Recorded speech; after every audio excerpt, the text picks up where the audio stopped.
a no-obligation information kit absolutely free. 866-928-3310. The CFRN Emini Futures Cast is now on Stitcher. Listen to us on your iPhone, Android phones, BlackBerry, and WebOS phones. Stitcher is smart radio for your phone.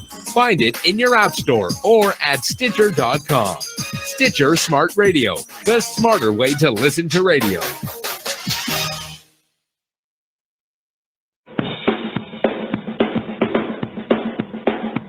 Are you ready, Steve?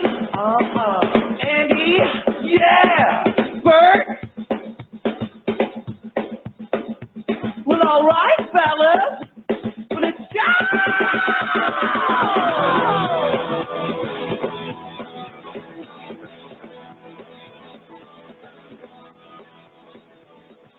You're listening to CFRN, the Christian Financial Radio Network. Today's broadcast is brought to you by Audible. Get a free audiobook download at www.audibletrial.com/CFRN. Over 85,000 titles. Choose from mystery, romance, religion, science, technology, business, New York Times bestsellers, even children's books. You name it, Audible has it. With 85,000 titles to choose from, you're sure to find the perfect audiobook for yourself or to give as a gift, and it's absolutely free. Just point your browser to audibletrial.com/CFRN. That's audibletrial.com/CFRN. And become a part of the audiobook revolution by downloading your free audiobook today. audibletrial.com/CFRN.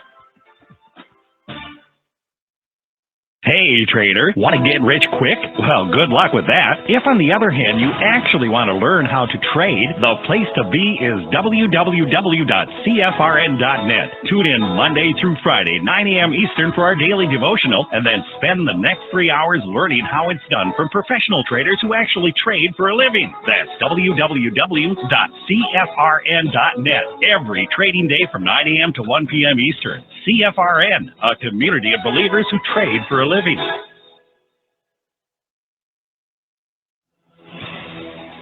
Good afternoon, traders, and welcome back to the CFRN Emini Futures Cast. This is the daily broadcast of Indeterminate Length, where we discuss all things Emini, along with some really big ideas on the finer points of trading gold, bonds, crude, sugar, the euro, and even T-bills. Joining us today from our studios in Boston, Mr. Michael Borth. From our trading desk in Chicago, Mr. Burton Schlichter. Now, to get things started, let's go to our host and founder in Studio A, overlooking South Mountain, America's largest city park. Here's Dwayne. Good afternoon. Welcome back. Today is Thursday, 29th day of August, 2019. Thanks so much for joining us, whoever you are, wherever you are. We're just glad to have you right here, right now. I'll put up a chart of the S&P 500 Emini Futures. It's actually a Dow chart. There's an S&P chart. If you can't see the chart, go to our homepage at cfrn.net.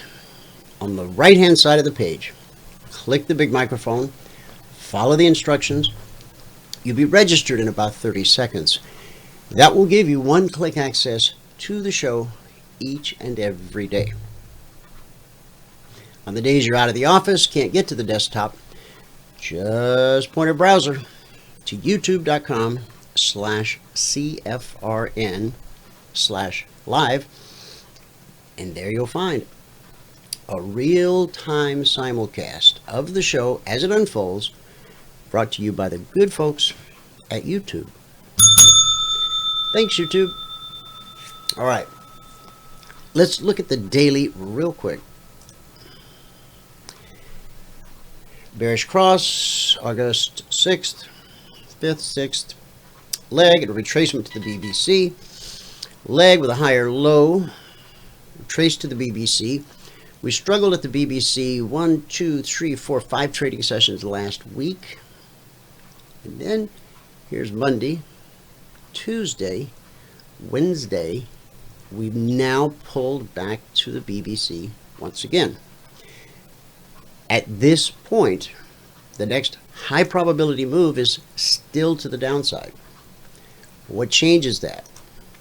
If this candle closes above the BBC for this session, the Thursday session, and then tonight, when Globex opens, we open above the BBC, the narrative changes. We won't have a bullish cross at that point.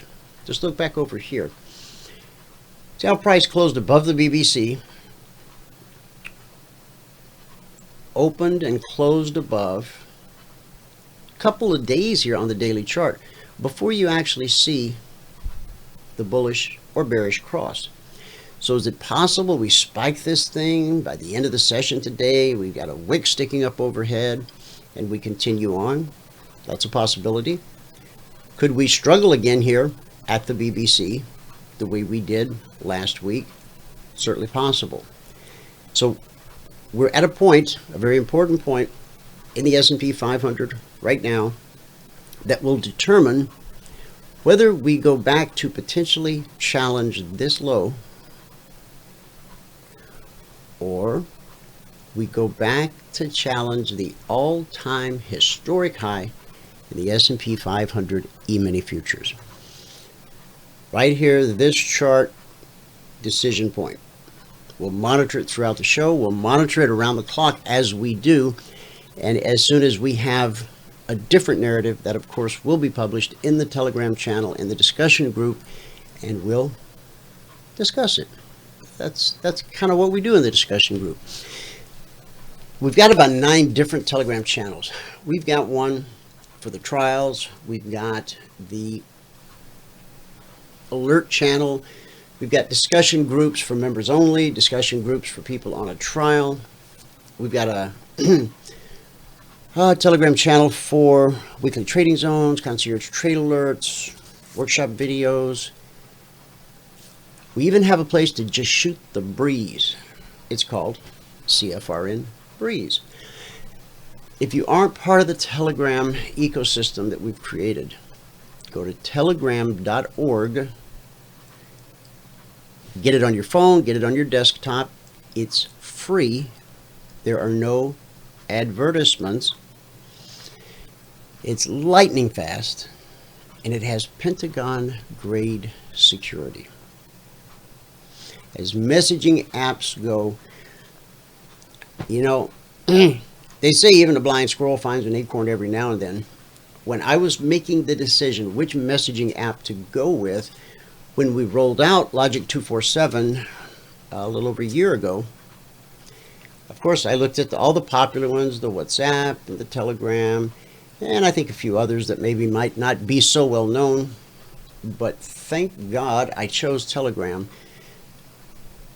Had to learn it. Took about a day. And almost daily I discover some new feature, some new way of using it. I think once you have it for the purpose of CFRN, you'll probably find yourself using it for all kinds of other things. Staying in touch with family, co-workers. It's the bomb, as I don't know if they say that anymore. I said it the other day, and my daughter just looked at me and kind of laughed and says, "Dad." So I'm thinking there's probably some new saying now other than the bomb. A little bit of news I'm working on. Those of you that have been around a long time, you'll remember we had an app. Kind you put on your iPhone or your Android phone. Years ago, it was kind of cheesy, just to be honest. We discontinued it after a while, but I'm working on a new app right now that I think you're going to love it. And that whole business of, you go to YouTube, you're out of the office, watch it live, blah, blah, blah. We'll be streaming live on the app. You'll still be able to go to YouTube, and you'll still be able to log in from the website using the software. But you'll also be able to just open your dedicated CFRN app, and there you'll find all things CFRN.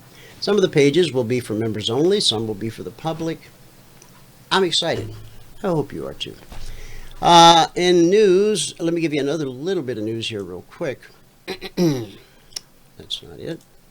No, this is it. Portugal. Portugal's tax authority has clarified that both cryptocurrency trading and payments in crypto will not be taxed by the country. What? I don't know if they're ready for the influx of all the people that might want to move to Portugal all of a sudden, but all things crypto will not be taxed in Portugal. According to a report published August 26th by Portuguese business newspaper Jornal de Negócios, the Portuguese Tax and Customs Authority have confirmed that crypto transactions or crypto payments are exempt from VAT, which means value added tax. The agency reportedly provided the clarification to a local crypto mining company, publishing an official ruling document. In the document, the authority states that the exchange of crypto for fiat money is free of this tax, this VAT, value added tax. Some of you, I'm sure, are familiar with VAT. My first introduction to the VAT, we were in Kampala, Uganda, East Africa. We were dining in one of the nicer restaurants there. And when the bill came, there was this entry on the bill. I mean, there's soup, there's iced tea, and there's biscuits, and then there's VAT. I'm sorry, we didn't order any VAT. I think you got the wrong table. So I got a quick education. Now that doggone VAT, and the reason there was a VAT in this particular restaurant is because the restaurant was owned by people from India. Yeah, that's how they get you. So anyway, moving right along. In the official statement, the Portuguese tax authority cited a 2015 ruling by the European Court of Justice regarding the case involving major Swedish Bitcoin portal Bitcoin.se and its moderator, David Hedquist. As reported at the time, the court ordered that Bitcoin is a means of payment and that the exchange should therefore be exempted VAT obligations. However, the Swedish tax agency subsequently argued against the ruling, claiming that the court did not fully understand the matter. The confirmation follows a previous tax ruling by the Portuguese tax authority that cryptocurrencies are not taxed in the country.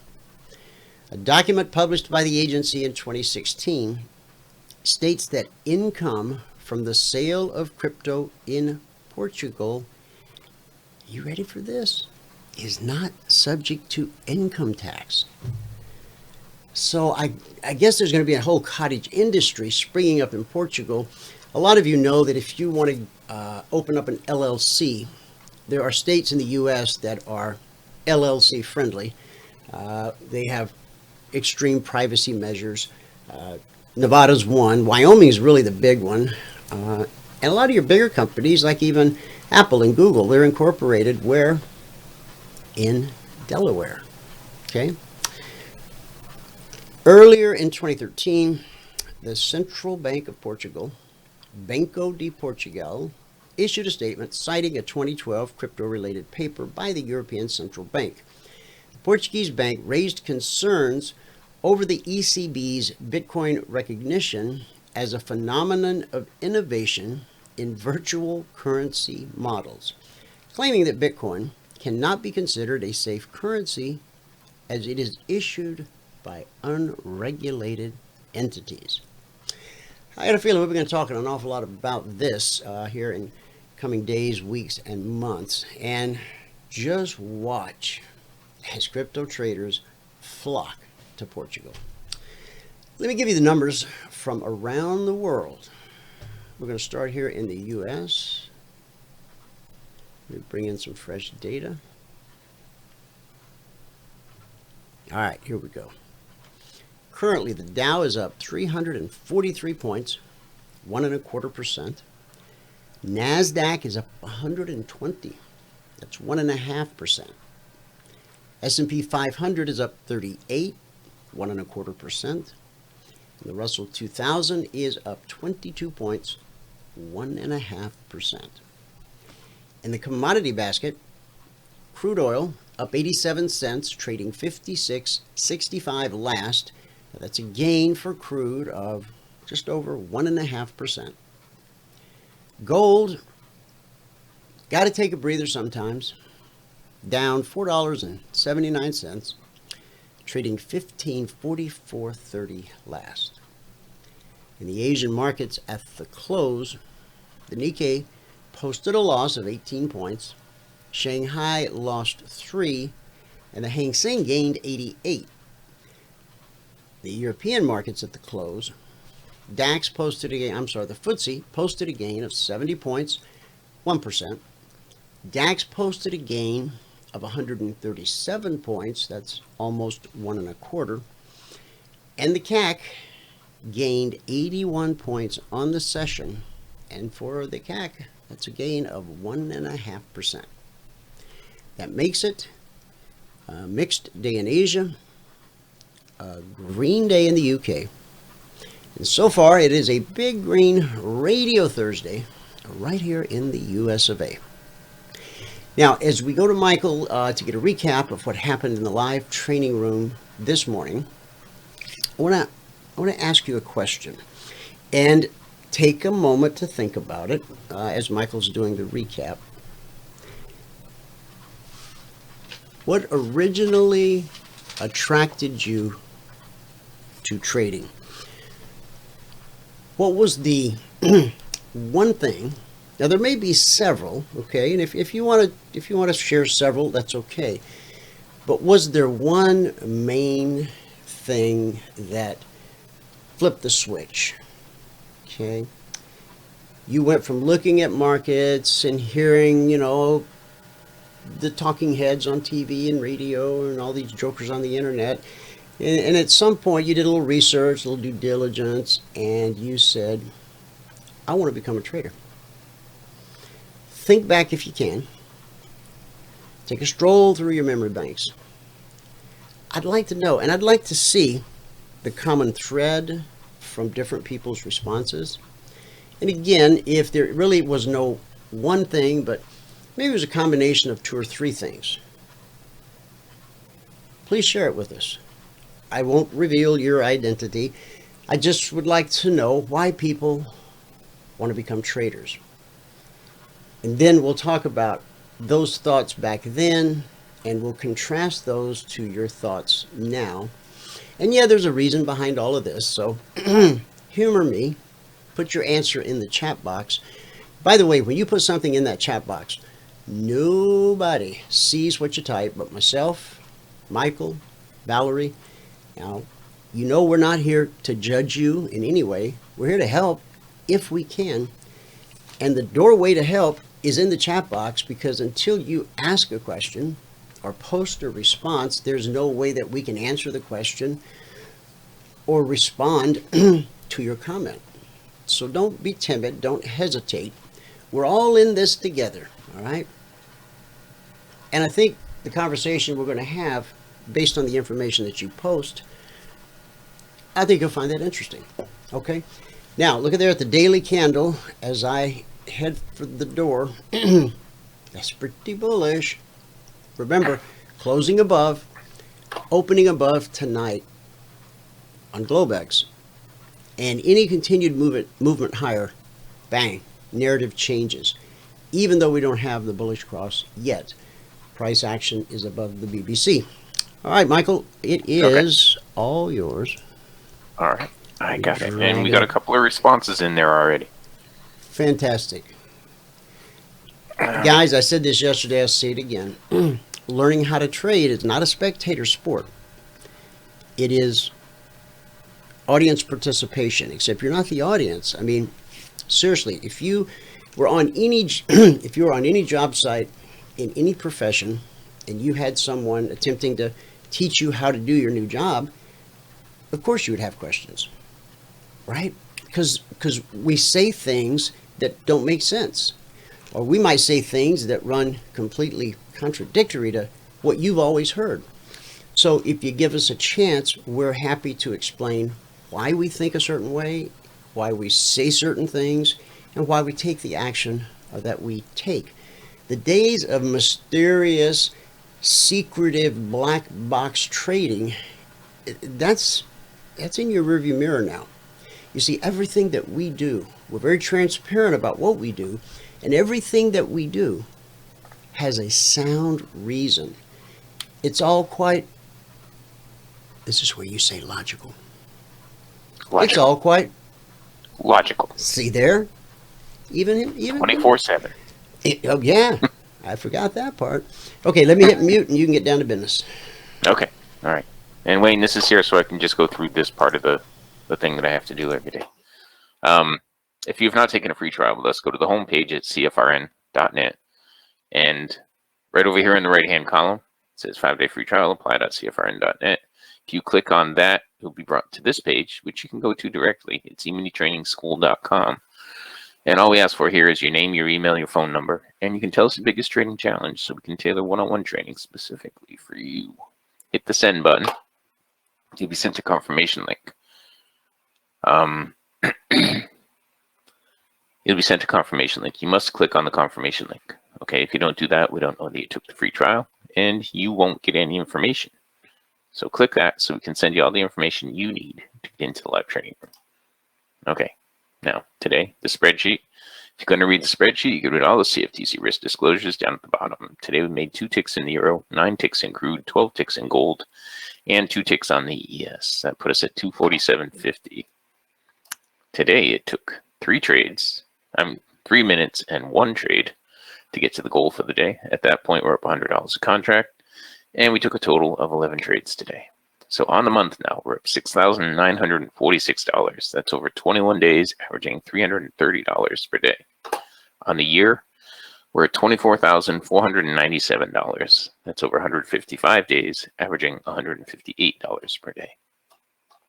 So this is an August to remember. This is a good month.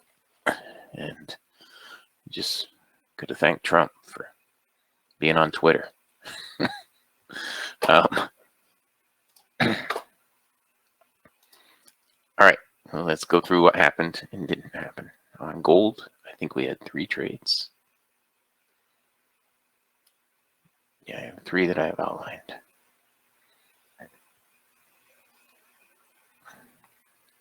Okay, the first one right here, we picked up 5 ticks. The second one, right here, we picked up 2. And the third one over here, we picked up 5 more. Okay, so that gave us a total of 12 ticks on gold. Now let's see, we missed a trade there that would have been profitable, there that would have been profitable, and then during the break. It was kind of ugly during the break. I mean, it was totally in a downtrend, but right here, it failed to put in a lower swing. And I probably wouldn't have done anything here because the cycle was flat toward the middle. If there was going to be a trade there, it would have been the short from right there, and it should have put in a lower swing, but it didn't. So you couldn't do anything with this stuff right in here. And then this was going into dynamic support, so you couldn't do anything with that until down here. Then there was a shorting opportunity there, another one there, another one there. And that was the morning session. Yeah, John, you gotta plan the trade and trade the plan. You gotta make sure you trade that plan, though. You know what I mean? On the euro, now the euro got crazy on us for like a minute today. All right, we had a long trade here that we missed this morning, but that was a little bit pre-market. It was a little bit pre-market. And then right in here, the data was coming through in chunks, so we couldn't do anything with it. But there was a long opportunity there and there and there. And then it just flipped around and started going short. And then once the data finally caught up, there was a shorting opportunity here. We picked up 2 ticks on and a break even right there. During the break, there was one right there and nothing there. And that was it. Crude oil. We had our only stop out in crude today. But we did get our goal for the day in crude right at the beginning, right here. We picked up 10 ticks on this trade right here. So in the first 3 minutes, we had our goal for the day. We missed a short right there. We got a break even on that one. Then we stopped out there to bring us back down to +2. And then we picked up 7 ticks here to bring us to +9.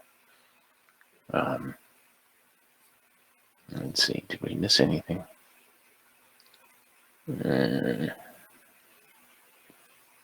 Not really. But you see it went right back up to this weekly trading zone right up here. And then bounced down off it. Now during the break, there was a shorting opportunity right there. And another one right there.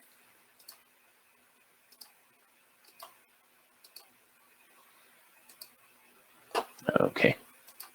And on the ES, we had a few trades. No big winners, but see, when this happened when the euro was going crazy going up. The ES did the same thing, but went down. And that's kind of what you want to see in the markets. Kind of. Okay, so we missed this one on the ES. Now, when I said missed on the ES, I just didn't get filled. All right, on that one or on that one. I picked up 1 tick on that one and had a break even there and 1 tick on this one. You see this is pushing the highs. So during the break, there really wasn't anything you could do in here during the break. We needed to establish a good trend. Yeah, there was a down close off the BBC right there, but that would have been just a little bit of profit. And that was it. It was well,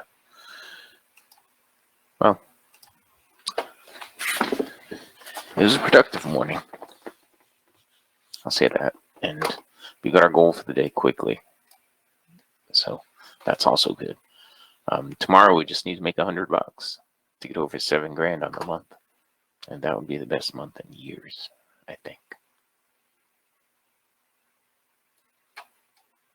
Oh, let's go back and look. Let's go up.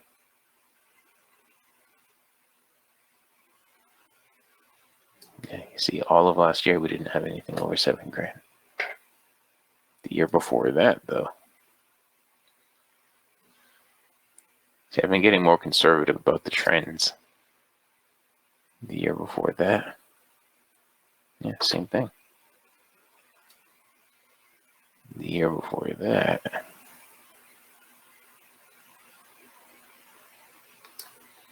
January had 7 grand.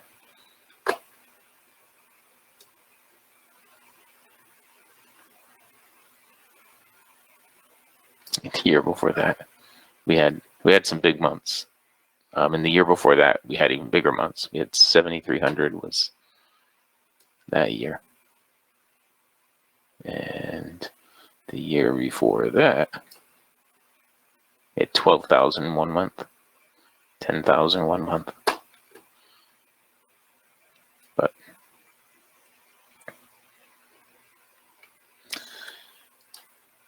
I'm happy to be where we are right now. Anyway, if you're going to read the spreadsheet, you can read all the CFTC risk disclosures down at the bottom. Today's the 29th day of August, 2019. We made 2 ticks in the euro, 9 ticks in crude, 12 ticks in gold, and 2 ticks on the ES. Put us at plus 247.50 on the morning session. Okay, it took 3 minutes and 1 trade to get to the goal for the day. At that point, we were up $100 a contract, and we took a total of 11 trades. So how many days this month have we got in 1 trade? 1, 2, 3, 4, 5, 6, 7, 8. 8 out of 21 days. We got it in the first trade. All right. So on the month, that puts us at 69.46 over 21 days, averaging 330, and on the year, 24,497, averaging 150 over 155 days, averaging 158 per day. Okay. Back here, if you have not taken the free trial with us, go to the home page at CFRN.net, right here in the right-hand column. It says 5-day free trial, apply.cfrn.net, and that is going to bring you to this page. Now, on this page, you can go directly to this page, eminitrainingschool.com.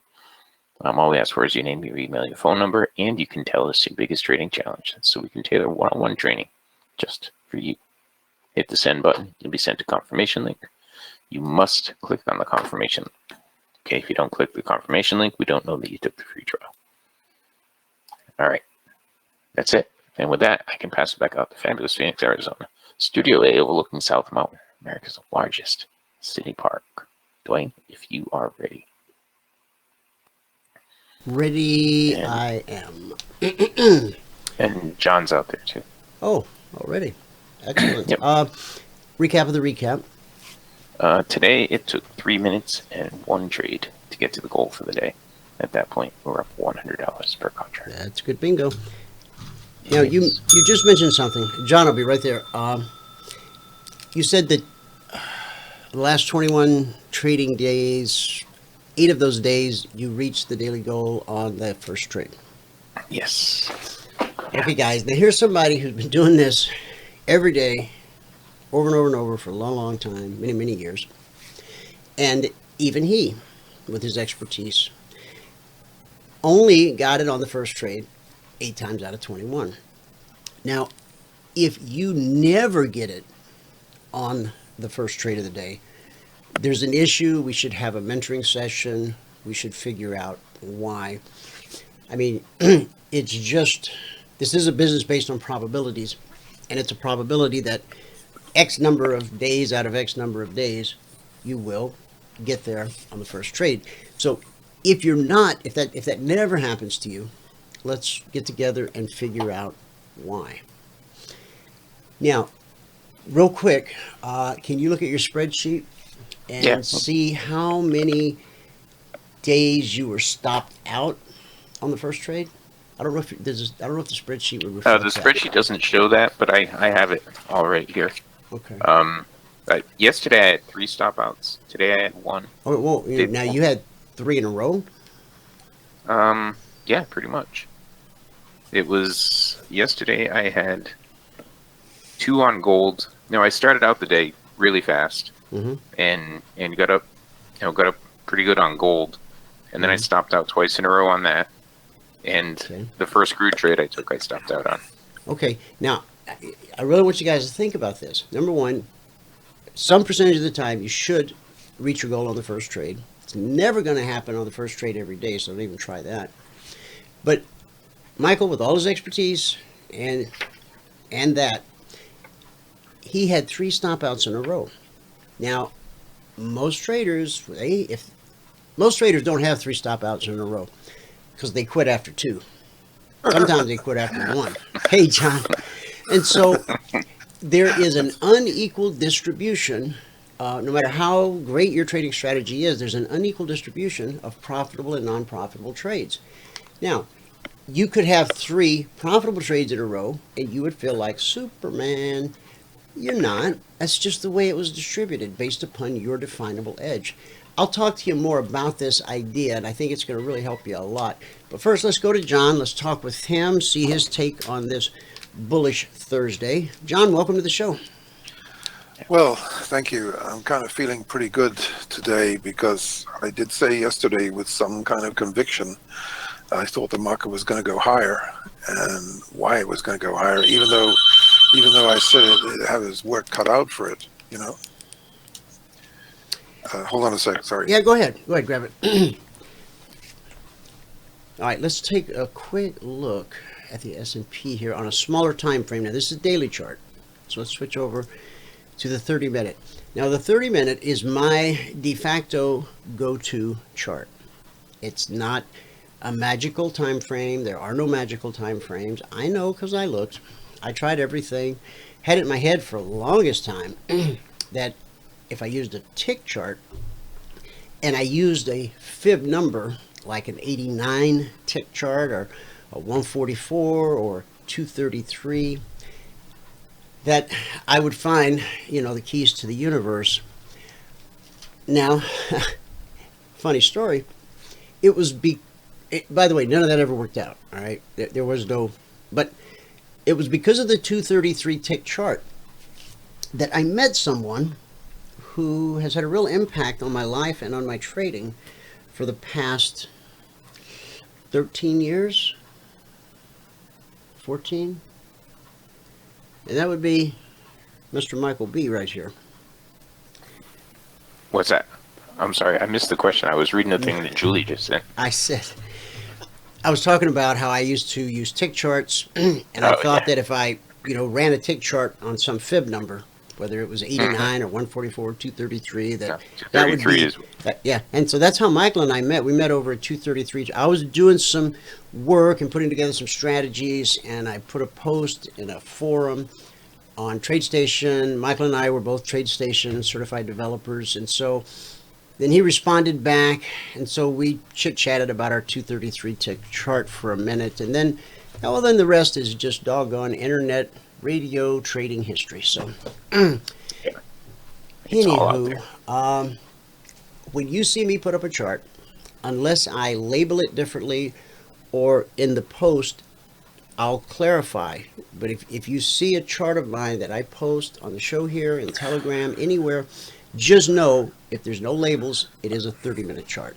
And again, that's not a magic time frame. It's just the one that I've watched long enough that I know what the rhythm of that chart looks like under normal conditions.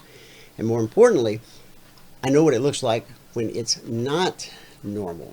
Okay, so John, go ahead. Super. So we're actually getting a good, in a way, I'm actually pleased about this because, as you know, I got people out of the gold a couple of days ago when it was up around 100 on the JNUG and up around the highs. We're probably getting a bit of a pullback because the market is up as much as it is. The news, if you saw the headlines this morning, there were two headlines about China, and it was right after we talked about Google quitting China yesterday. I think that was a pretty powerful blow to them, and they really are starting to get the memo, and maybe they're going to get a deal going after all. So, in fact, you know what they said? They're kind of easing back on their retaliatory tariffs. Did you read that? Mm-hmm. That's pretty. I didn't read it in depth, John. I saw a headline, so maybe kind of bring me up to speed. Yeah, that's pretty powerful. And even though, as we said, the market had after thinking about it later on, if you could put the daily back up on the S&P. Yes, I certainly can. Look at that big spike this morning. That is a really positive thing. Hey, Wayne, I'm sorry, John. Wayne, I just sent you a message in the chat box. It was meant for someone else, so just disregard it when you see it.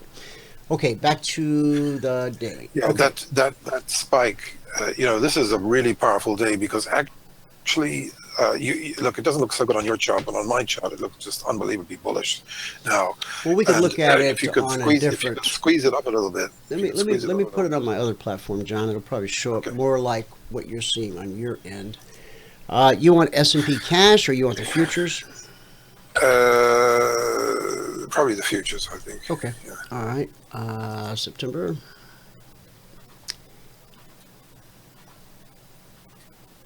And you want daily. We're rallying. Okay. The big deal about today is we're rallying into the end of the month. Actually, you can sort of make the case now for not too much. I don't know what happened there, but let me fix it. Yeah. Okay. Yeah. This 1-2-1-2 business. That the hard bottom was in June. Okay. Mm-hmm. Soft. You could argue that this is a soft retest that so far has not taken out that hard bottom. Look. All things being equal. About this one here. Yeah. Even though I'm super bullish, I'm kind of bullish for September, October, November, December potentially. There's always a chance that we could have a test in September or even October, that could take us down to that 2,800 level. So while the market's going gangbusters today, I think, and I'm sure you probably agree. Look at this with right me here, that- John. Look at this. Yeah. 1, Yeah. 2, 3. Now let's scoot back over here. 1, 2, 3. Yeah. I mean, Yeah. that looks I mean, an awful look, you've got a lot. kind of a triple. You've got a kind of triple bottom, and it really has the promise. I mean, look, if this thing gaps higher, with this long weekend coming up. It Oh, could that's right, potentially- folks. We won't be here Monday, holiday. Right. It could, it could gap up tomorrow, or it could gap up, over the weekend. I mean, what happens if the Europeans push this thing up on Monday, and it gaps up on Tuesday? That actually, as long as it holds the gap, that could be really, really big, because it would result in this downtrend that happened as just being an island bottom of sorts, and could potentially have the market, look, the first week of September, it's almost like as January goes, so goes the year. You could say the same thing here, that, remember, we had a super strong January, the strongest in 30 years or something. So the potential for as goes the first week or two after Labor Day tends to set the trend going into the end of the year. So if we do kind of, if you see this thing starting to get back up towards 3,000, I think the bull case could be strengthened considerably, and it could set us up for that run up to 3,300 or so going into the end of the year. Here's the cash So- index, daily. Yeah, cash and I mean, index. look at that gap. I mean, it's pretty big. I mean, remember, it looked a little bit wobbly yesterday before it had made that up, that right, and to be fair, there was one momentary lapse in the afternoon, which looked a bit threatening for a minute, and then it kind of, it quickly fixed itself. Whenever you see that, that's usually a buy signal, actually, when that happens. Well, John, tell us in your viewpoint how this is different from this.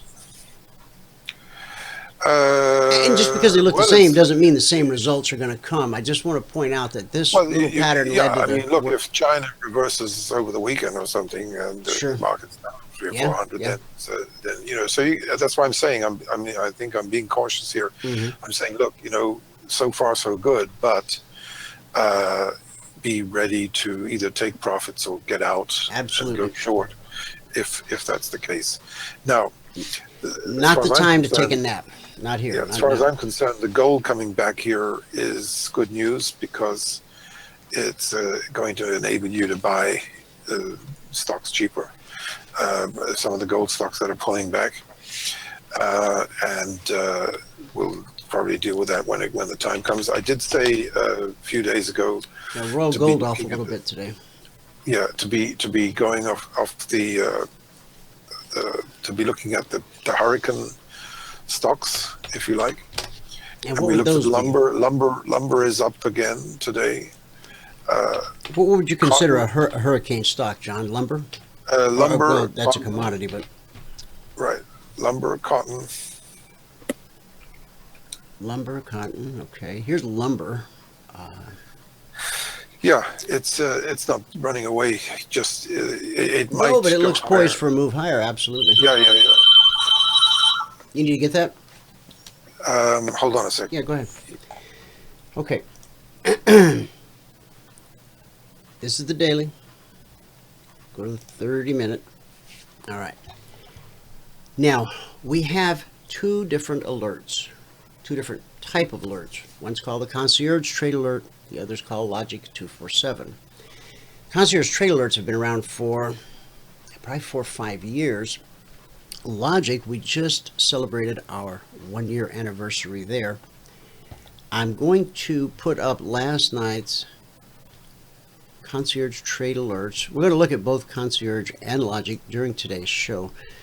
But if you would like to grab a screenshot of the Concierge Trade Alerts from last night, now is your opportunity. I don't know how many of you use the snipping tool that's part of Windows 10.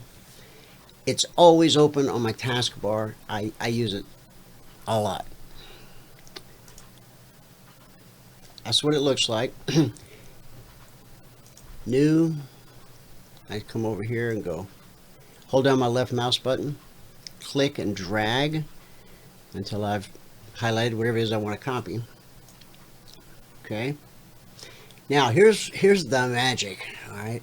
Right click on that image and go copy. See, with most software, you've got to take that image and now save it to a file. You got to give it a name. And then if you want to include it in an email or a document or anything else, you got to go through the file manager and you got to find the file and you got to either attach it or insert it or something like that. But watch what happens here. Right click, copy, come over here, Control V, that's the keyboard command for pasting, Control V. Bang. I just posted that image. Now that may not seem like a big deal to you, but if you're a person who in your line of work, you have to create and save a lot of images for use in reports, whatever it might be. This has saved me so much time and so many keystrokes since we started using Telegram. And even if you don't use Telegram, what I just showed you with the snipping tool, and it comes with Windows 10, it's free, doesn't cost you a thing. And if I want to get rid of that, I just get rid of it. Okay. All right, so did you get a screenshot? And everybody nodded their head. Okay. Good, good.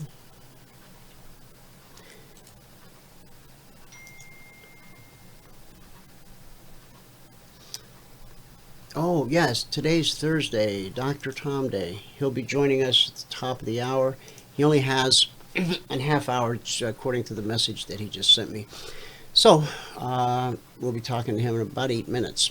Now, last night, Concierge Trade Alert. They went out last night at 6:55 p.m. Eastern. It's a static report issued once per session, good for the entire session. These numbers will typically be triggered more than once during the session. Depends upon whether or not we have two-sided action, but whether it's just long or just short, you often will see multiple triggers at the number. Okay, that's really where our alerts differ so much from other types of alerts that you might have experience with. So consider being long at or above 28.92. Get this thing out of the way. Checkbox. Oh, I can still get the checkbox. Yeah. Okay.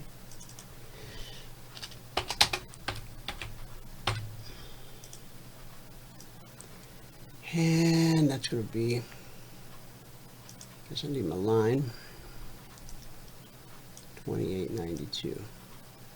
Obviously, this one had so much momentum when it triggered that we didn't get a second bite at the apple.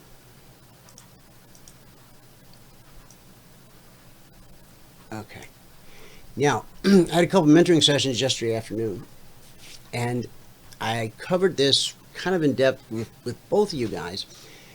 I was trying to explain the concept of when we have an alert, the alert itself might only show an initial target of 2 points. Sometimes there's, multiple targets. But let me just show you.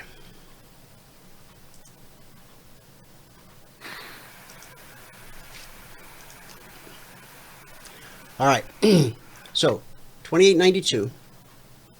When I was doing the mentoring session yesterday, we were right here on these two candles. And when we were talking about the ability of knowing what the next high probability move is in the market, we can't know the future. God did not create the universe that way. Back in Genesis, when he put it all together, he left two things out of man. One of them is the ability to change the past. We all know we can't do that. God, in his infinite wisdom, said, nope. He also doesn't allow us to know the future. Okay? We all agree on that. Can't change the past, can't know the future.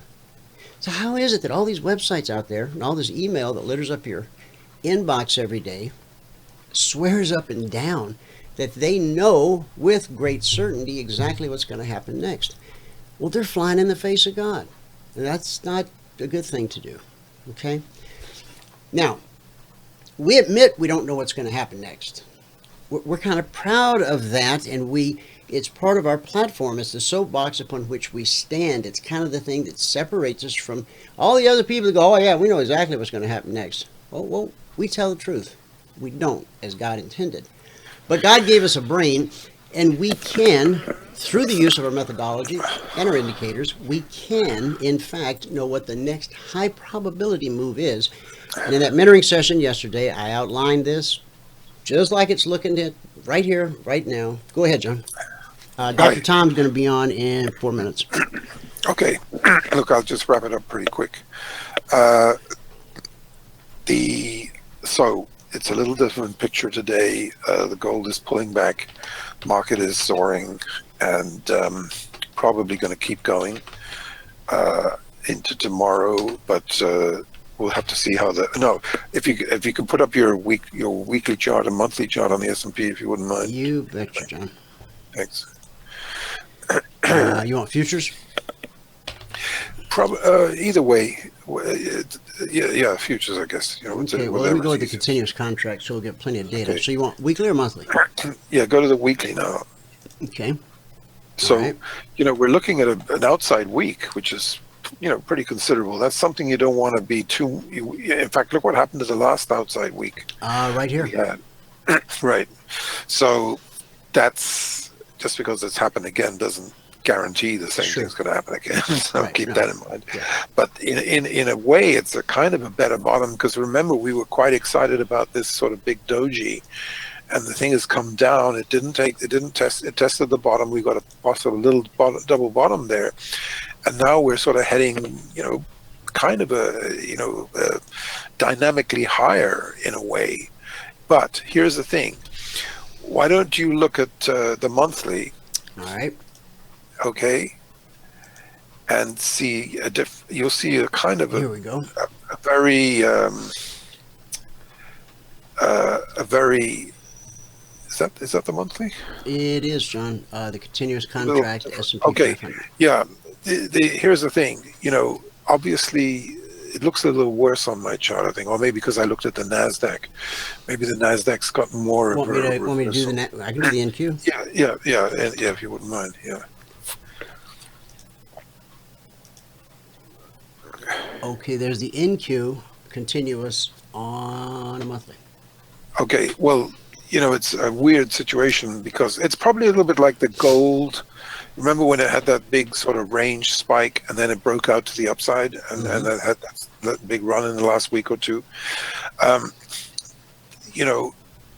It's got to overcome this doji, this negative doji. It could be a positive doji by the end of the week, but remember, dojis can be turning points. So it's sort of like the big thing is this is a huge spike down. We've recovered quite considerably. So obviously, if the market does go higher and takes out these two highs, it would be very, very bullish indeed, I would have to say. The other thing is what you probably didn't figure out yet is this silver has gone up $3 this month. It might be worth putting the silver up to take a look. Wait, say that again.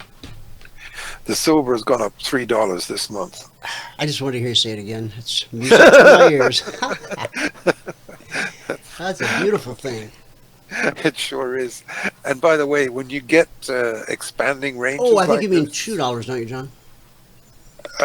16 to 18. On my chart, for some reason, maybe I misread it. It seemed to have a longer tail on the bottom of mine.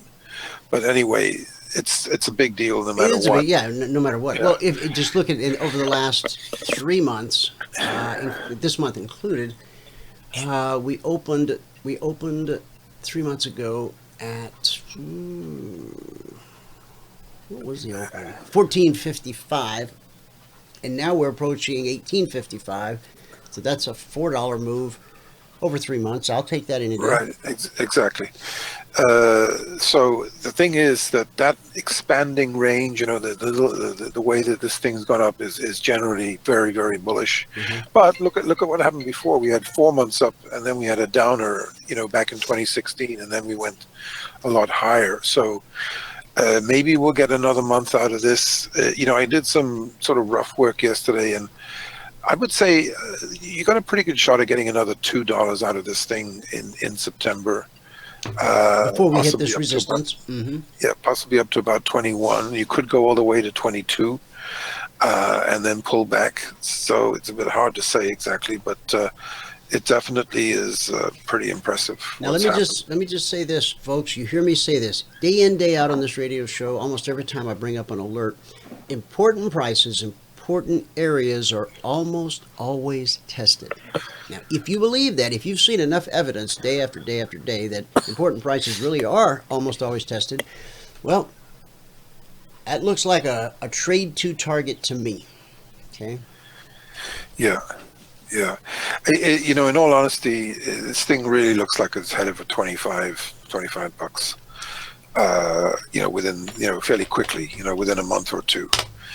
And, speaking of important prices, important areas, one of my favorite stocks, and of course, read my disclaimer on the website, but that's my important price, important area right there, $2. Yeah. Now, yeah. I've said it on the show before, guys. This stock made me a millionaire. I didn't sell any shares because I wanted to be the company guy, and I really thought we were going to 5. And all of my followers took their justly deserved profits, and I didn't. And well, you can look at the chart and you can see, you can imagine the frowny face my wife had.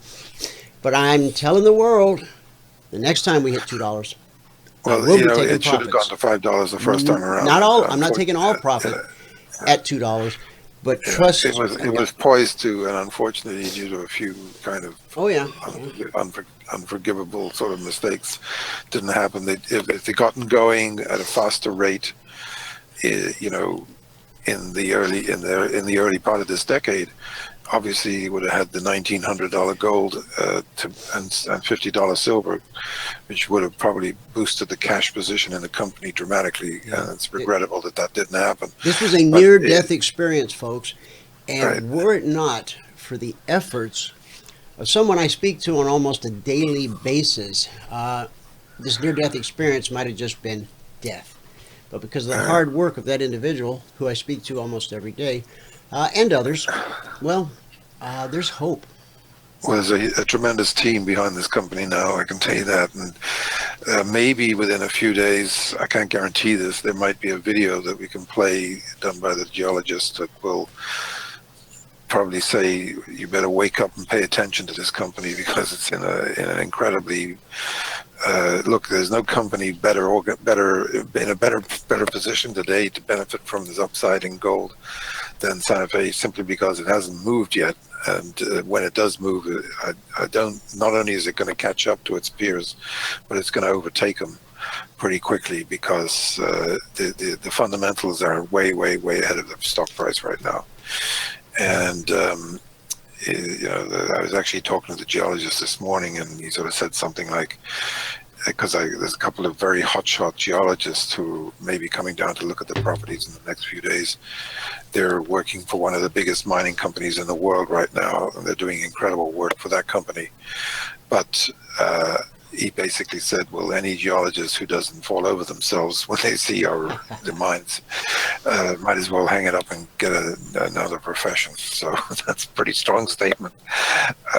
But it's not, the chart's not telling you the story yet, but by my reckoning, and it's just my reckoning, do your own due diligence, but by my reckoning, I think this company is worth 10 times what it was when it was at $2 a share before. So you can draw your own conclusions from that. I agree. And it's just because, look, we saw this bull market coming, and we saw the opportunity to acquire a lot of great properties, and we've done way better. And look, anytime a company exceeds your expectations, it's like Jim. I told you, Jim Rogers told me a long time ago. He said, anytime the fundamentals are ahead of the stock price, you should buy all the stock you can get your hands on. And secondly, anytime that a company exceeds, surprises on the upside or exceeds your expectations, you should be doing the same thing.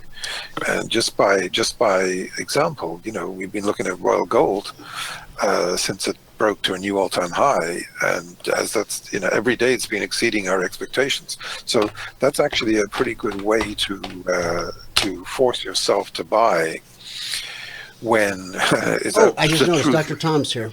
Hey, welcome to the Is show, that Dr. Tom. Yeah, is that the truth or what? So hi Dr. Thank Tom. you. So Hey, how you doing, John? yeah, the other thing I forgot to tell you about, I kind of feel bad about it now, was I forgot to mention orange juice as one of the hurricane stocks, because down there in Dr. Tom's country, there's some orange growth, I believe. Oh my goodness! Every time we're at the grocer and I reach for a carton of orange juice, which I love, my wife goes, "Dwayne, you know what John said?" I'm like, oh, Yeah, don't do babe. it. I mean, listen, please, anybody in the audience, I mean, honest to God, save yourself a lot of hassle in the future. You should cut out all sugars, any kind of sugar, including orange juice. Even Amen. naturally occurring sugar, yeah. It ruined my life. It's made life a little bit miserable for me, because I have a lot of trouble with my eyes these days because of the anything. I can't eat anything sweet, and it's not pleasant being in that position. But I My really kids can't eat have grown anything up on a sugar-free diet. My wife's and it's my own fault. I used to gorge on orange juice every day, and it was a big mistake. If you take you take 1 glass of orange juice, it has the sugar of 8 to 10 oranges in it.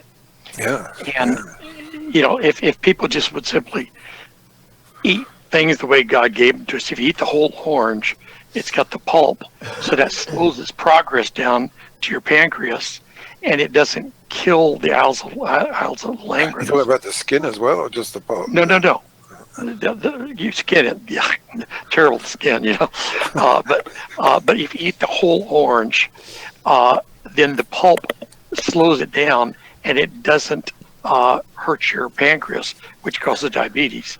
But if you drink orange juice, it doesn't have the pulp, so it hits your pancreas like a freight train, and that destroys these little things called the Isles of Langerhans, and that's what destroys your pancreas' ability to produce insulin, and it can cause blindness. Because the worst thing in the world, you only have to look further than Steve Jobs to know what. If you ever have a problem with your pancreas, it's bad. And look, feel sorry for the Justice Ginsburg, is it? Ruth Bader Ginsburg. Yeah, she has a pancreatic problem right now, and hope that's what took my mother's. You wouldn't wish that on anybody, because when you saw Steve Jobs deteriorating before your eyes, it was a very sad sight to see. Yes. Yeah, it really was. Yeah. Okie doke. Well, listen, have a great show, and thank you very much, Dwayne. Hey, thank you, John. Now, if something comes up, I'm going to be around another. Dr. Tom's only here for a half hour today, but I'll be around another hour and a half. So if you want to pop back in, go right ahead. Okay, you got it. Thanks very much. Okay. Bye-bye. Hey, Dr. Tom, how are you? Hey, I'm fine. Listen, sorry about having to cut it short today, but No, I I'm helping to start a Bible college here in Palm Beach County, and the president of the Bible college is in town, so I have to run in town meeting for lunch. So if you want to flip the slides to me. I'll send them right over. Guys, do after as we much finish as- talking with Dr. Tom, we'll go back to the recap. I'll walk you through all the Concierge Trade Alerts from last night, as well as all the Logic 247 alerts. And Dr. Tom, here is the charts. There you go. Okay.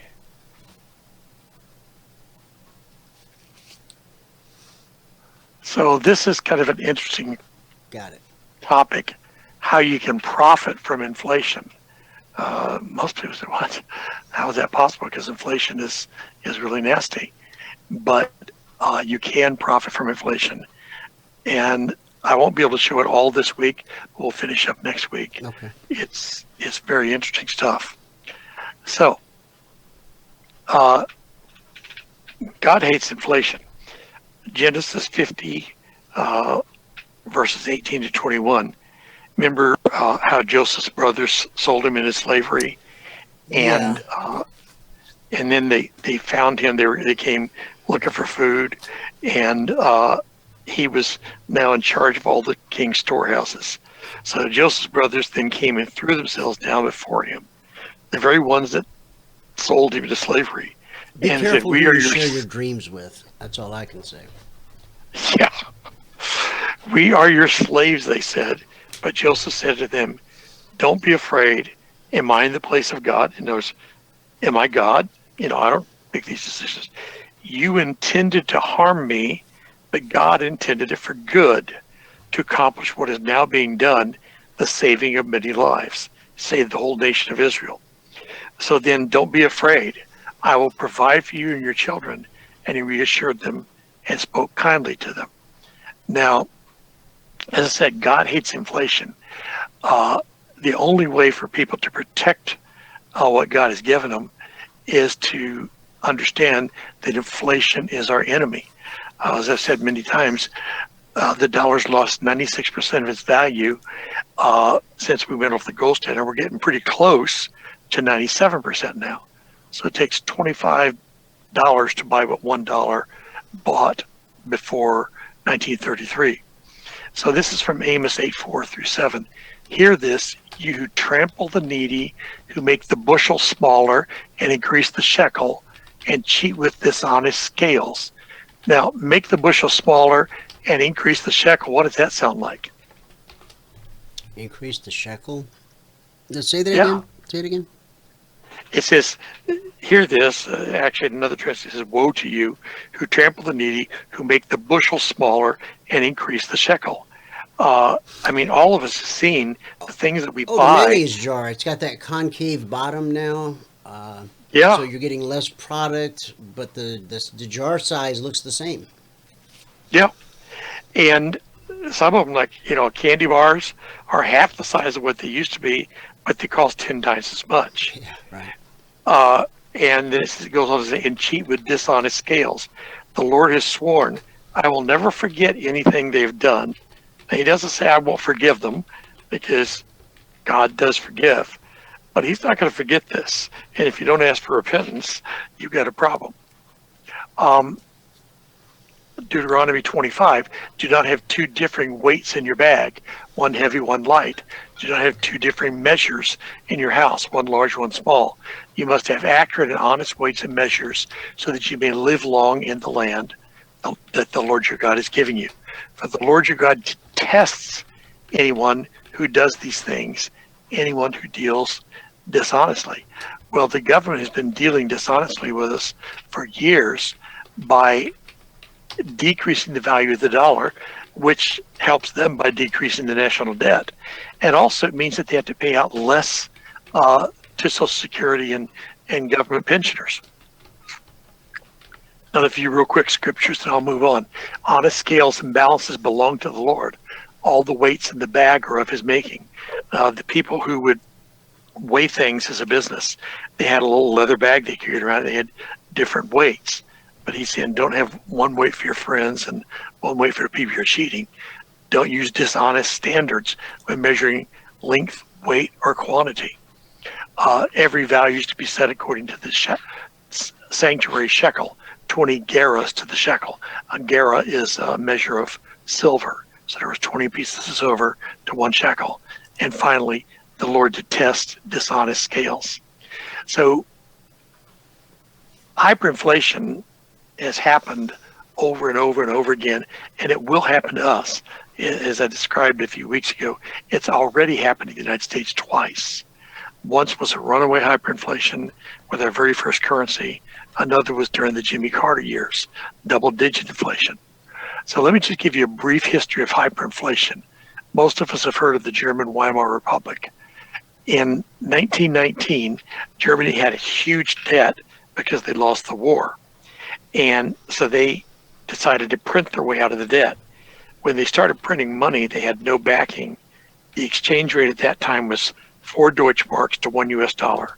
So there was a Deutschmark, or just a mark, as they usually call it, was worth 25 cents. By the time the economy completely collapsed in 1923, the exchange rate was 4.2 trillion Deutschmarks to $1 US. So 1 trillion times inflation. Wow. This is Dr. Friedrich Kessler. He was a Yale law professor who lived through the Weimar Republic's hyperinflation. He said it was horrible, horrible, like lightning it struck. No one was prepared. You cannot imagine the rapidity with which the whole thing happened. The shelves in the grocery stores were empty. You could buy nothing with your paper money. Now, I've been saying this for years. When it happens, nobody's going to take your paper money. They're only going to accept gold and silver. Here's a 500 million mark note in 1923. Remember that just 4 years prior, the largest note they had was a 100 mark note, which would be worth about $25. Here's a 100 billion mark note. You see in the printing, not the red, but the black printing, says 5 Milliarden. 5 is 5 in German. Milliarden, you would think, is a million, but actually Milliarden is the German word for billion. So they printed these 5 billion mark notes, and 3 weeks later, when they got them back from the printing press, they were already so far out of debt that they hand stamped them 100 Milliarden. So it went from 5 billion marks to 100 billion marks. Wow. Just by them putting a stamp on it. It was a terrible time for Germany. The price of a loaf of bread, 26 pfennigs, that was a pfennig is a penny, in 1919. By November 1923, it was 80 billion marks for a loaf of bread. And here you can see it visually. And by the way, this only shows the last 2 years of their hyperinflation. If we went all the way back to 1999 or 1919, it'd be much more dramatic. But this is just a year. It goes from 100 to, what is that? Billion, 10 billion, from 100 to 10 billion on an average monthly scale. Argentina is another one. Between 1940 and 1949, Argentina's average inflation rate was 10.6%. Well, that's not good, but it's better. It's worse than ours. Right now, for the last 3 decades, we've averaged around 5% inflation. So it's bad, but livable all through the 1940s. But then it started growing steadily until between 1980 and 1989, it averaged 750% a year. The record year was 1989, when for the whole year inflation was 4,923%.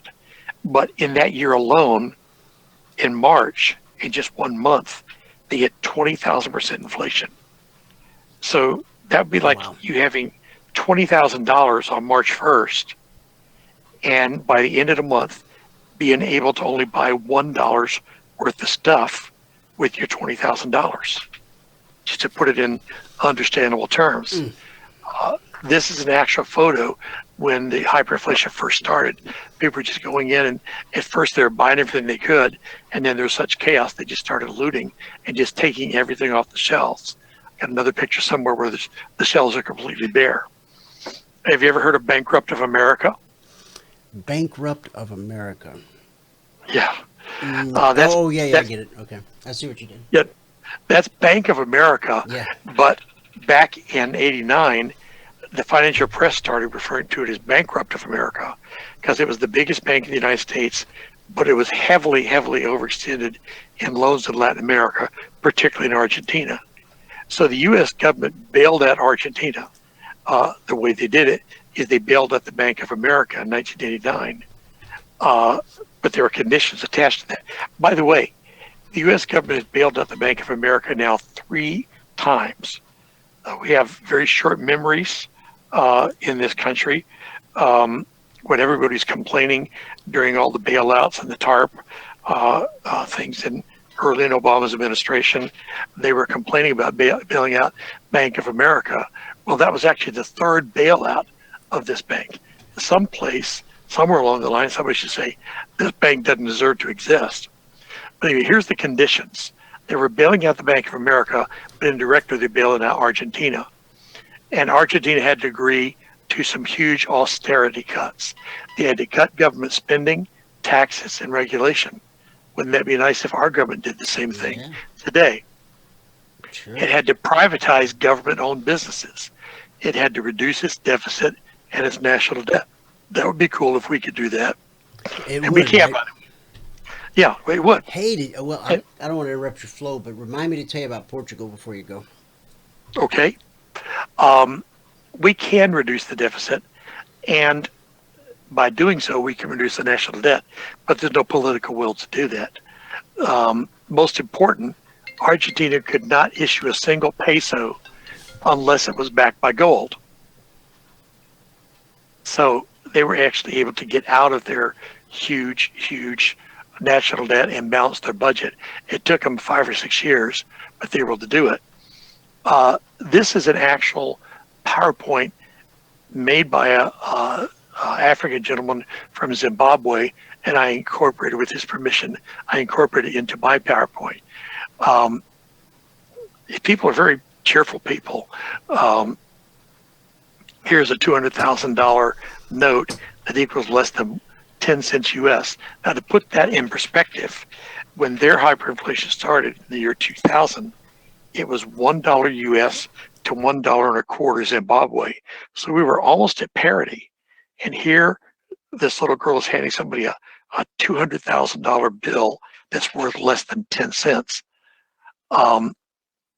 December 22nd of 2007, they issued a new note of $500,000. Then $750,000. January of 08, a $10 million bill. Okay, again, their highest note was $100 when all this started. This US $10 note is worth 10 times more than the $10 million Zimbabwe note that we just saw. This guy's going to the supermarket. The exchange rate is 25 million Zimbabwe dollars for $1 US. So he's not going to buy much with that huge stack of money. Here's a whole mountain of Zimbabwe money. It's worth 100 US dollars. Then they issued a $50 million note, and then a $250,000 note, $250 million, I'm sorry. This guy's buying a t-shirt for only $3 billion. Then they go to a 500 million. Notice the days. This is May of 2008, just a few months later. $500 million. That's $500 million. Then in June, remember we were just in May, in June they issued 25 and $50 billion notes. Here's a $100 billion note. What can you buy with it? 3 eggs. So if you went to the restaurant, you want an omelet, it's going to cost you $100 billion. If you want some mushrooms and green peppers with it, make it a ranch omelet, just add another 20 billion. Here's a guy paying his lunch bill at a restaurant. And then finally, the largest banknote in world history. I used to buy these for $2 a piece, although they have no financial value, just as collectibles. And I would give them out wherever I spoke. And I would tell people that this is what the US dollar is going to look like if we don't start hiring conservatives who understand debt. Well, they finally devalued the Zimbabwe note by removing 10 zeros from the notes. So now it looks a little more normal, $10 and $20. But look at this. Here's the hyperinflated note. It was $20 trillion. After removing 10 zeros, it's $20. This has happened in many countries. Again, I just want to grab a screenshot of it. Sure. Yeah, just take me 1 second. No, not that one. The one that said this is the largest. Yeah, Oh, that guy. Yeah, let me grab it real quick. Okay. All right, done. Thank you. Sure. So all this money for a small loaf of bread. But then it all started again. They went down to the $10 and $20 bills, and people are thinking things are under control. But then by September of 2008, they're already back to a $20,000 note, and then a $50,000 note, and the 500,000 and 1 million of the new currency now. Remember, they've already lopped off 10 zeros, were released just 2 months later in November 2008. The country's currency plunged to a new record low, trading an average of 28.4 quadrillion Zimbabwe dollars to $1 US, and triggering massive price increases. Hyperinflation is now estimated at over a quintillion percent, although nobody really knows. It's impossible to do the math.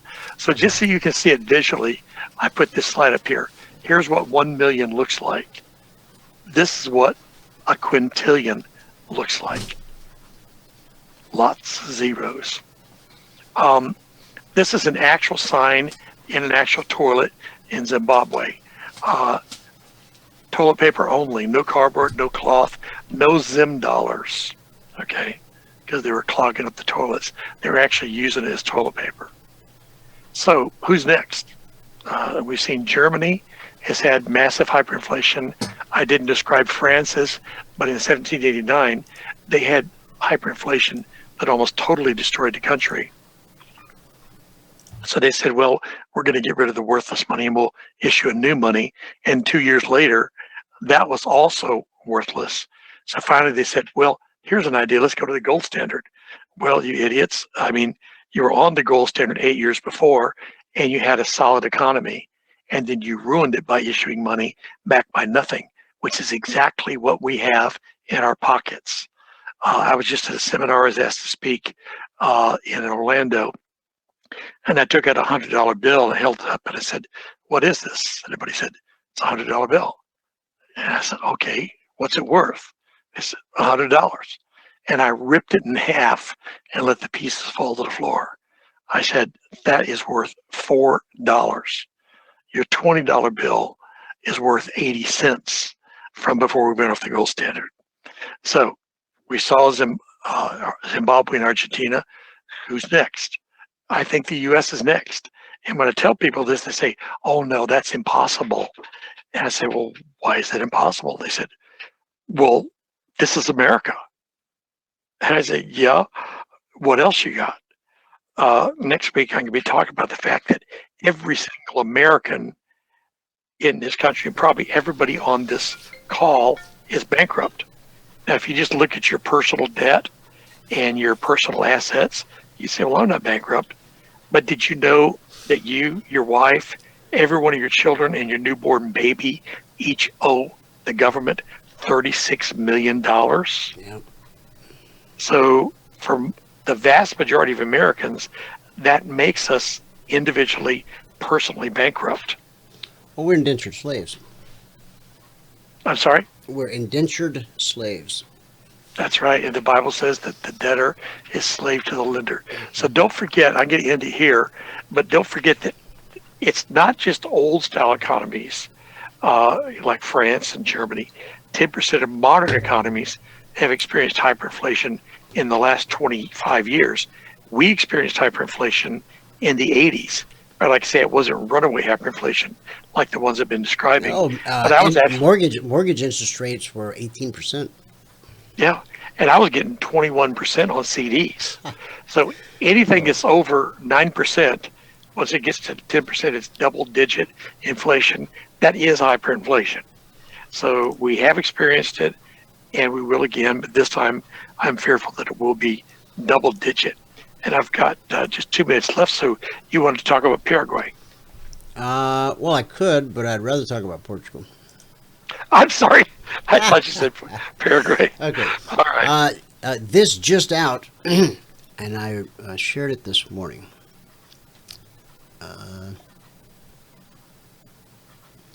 I wanted to just give you the.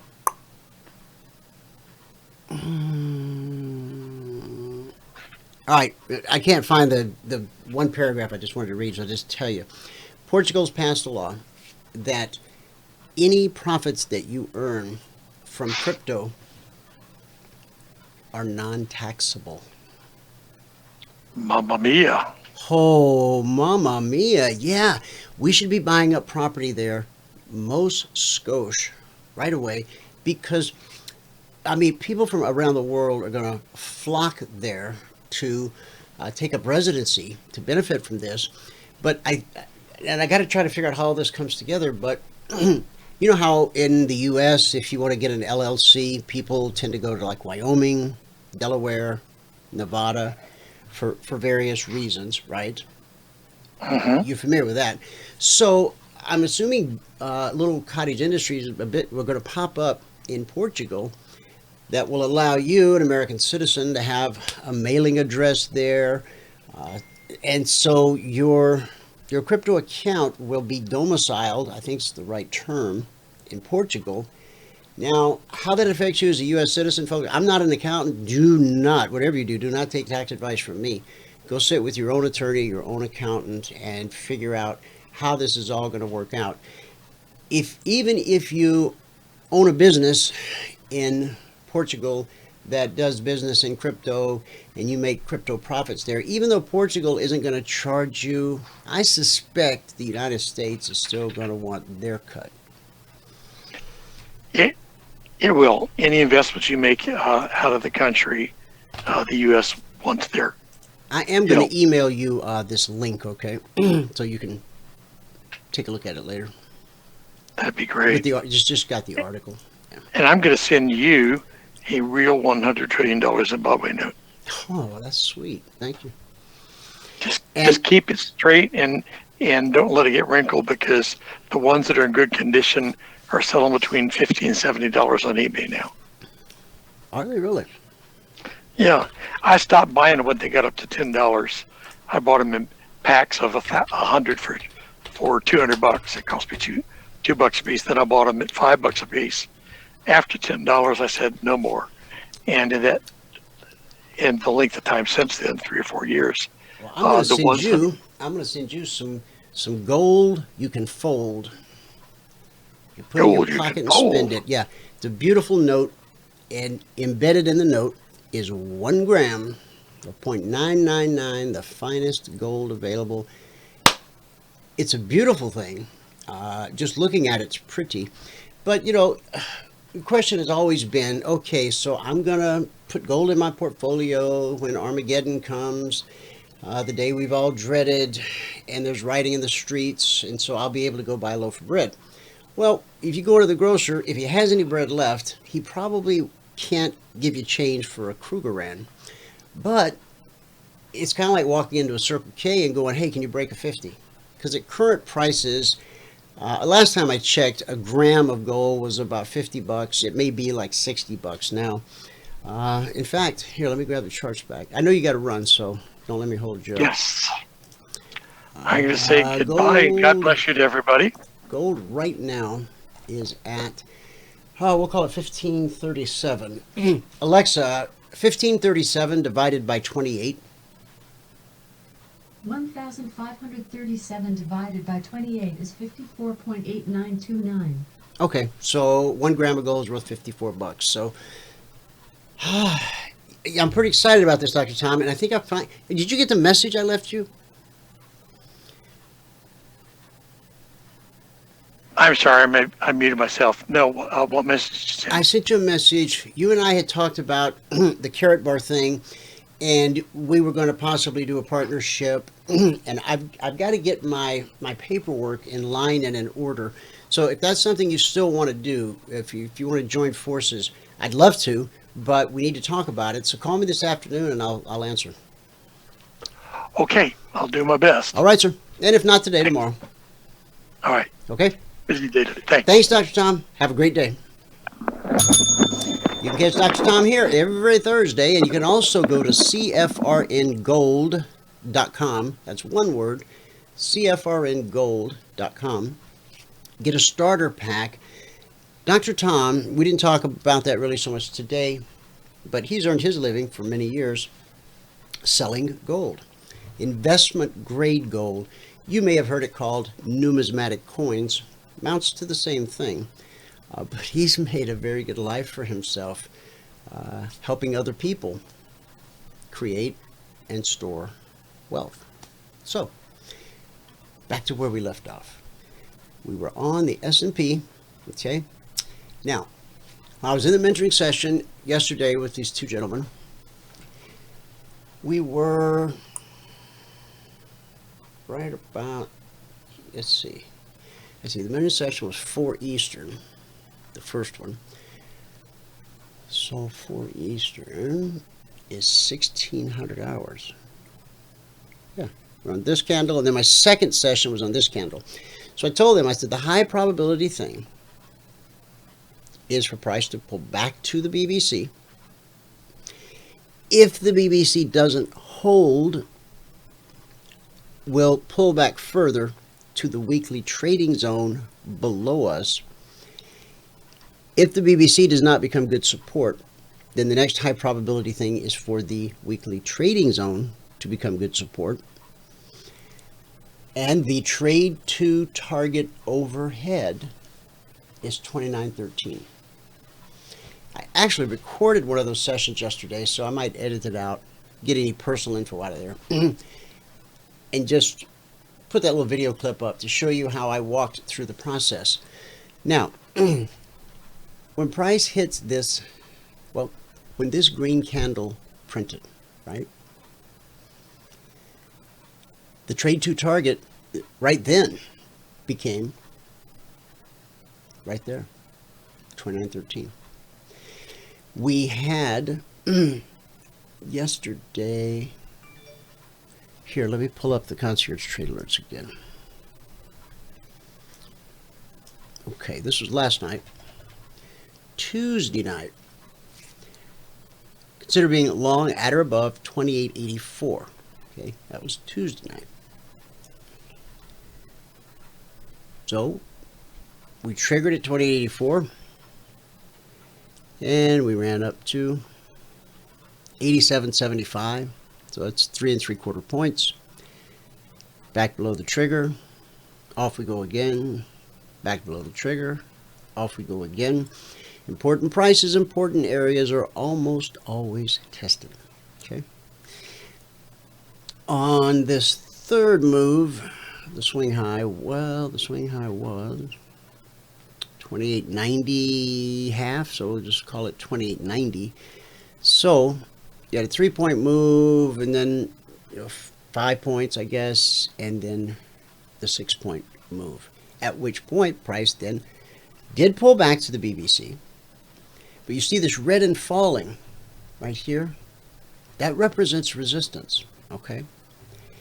And price, we bounced off the BBC, in fact, and we would anticipate a bounce, even if it's not ultimately going to hold, should be good for a bounce.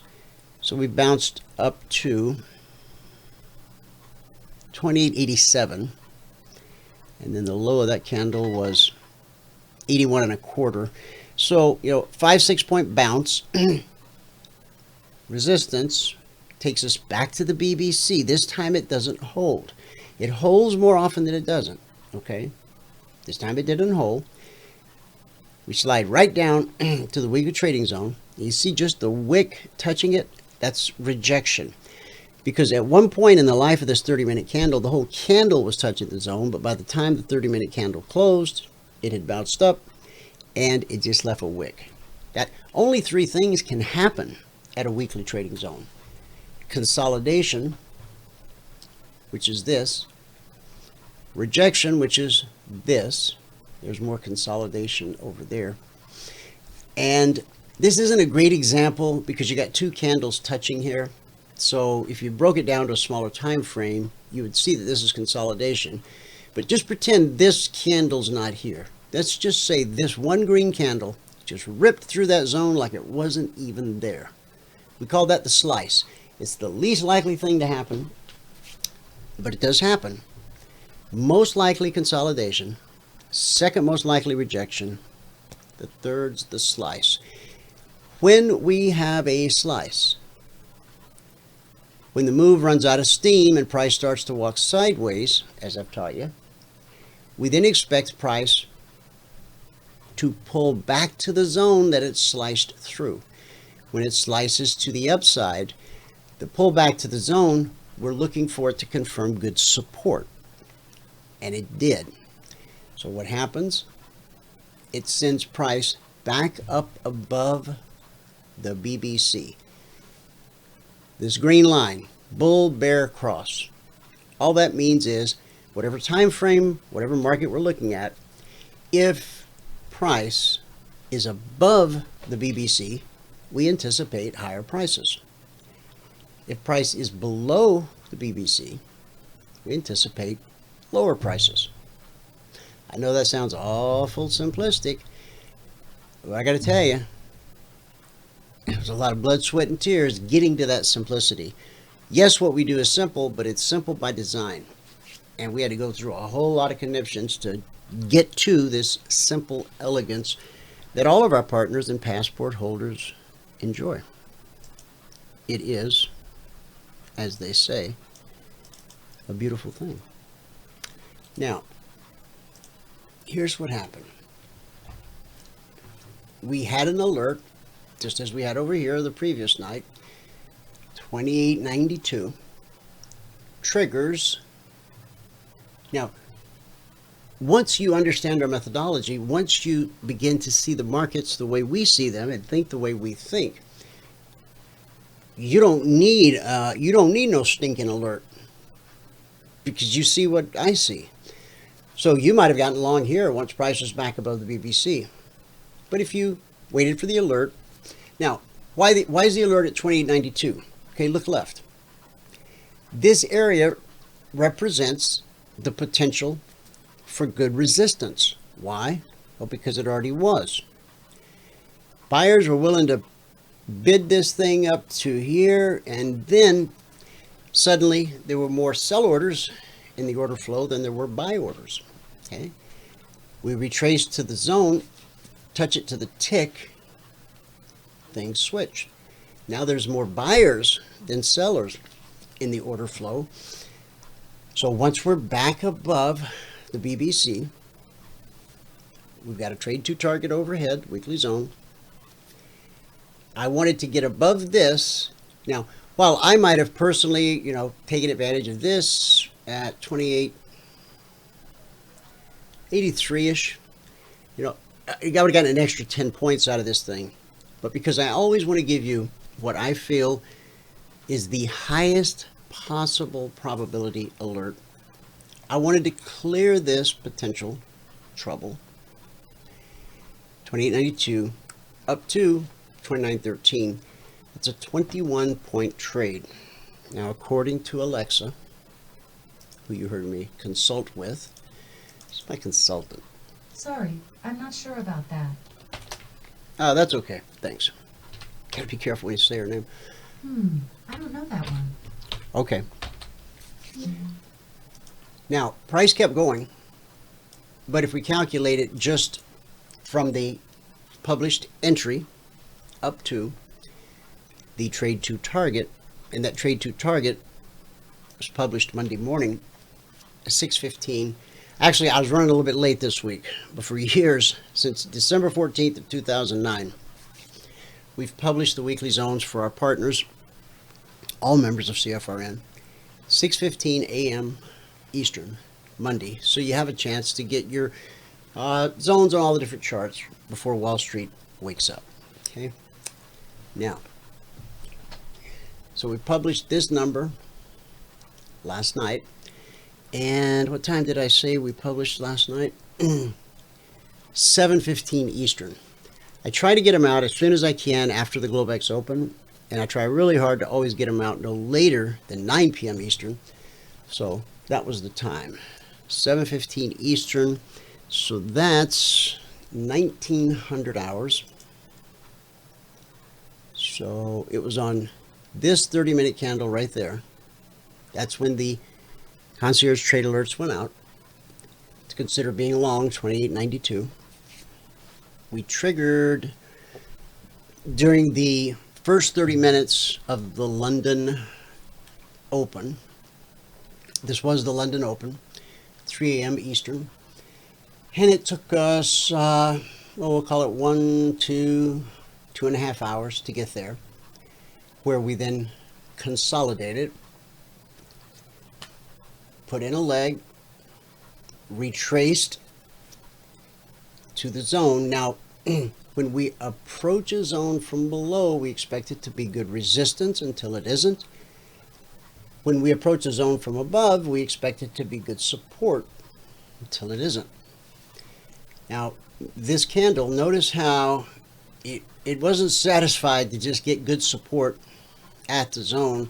It reached all the way down to the BBC.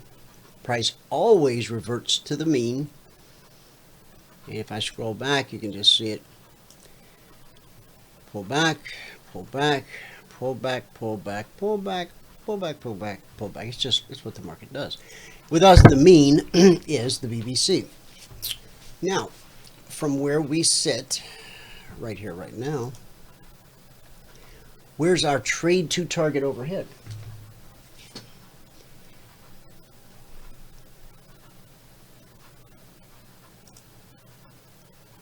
No.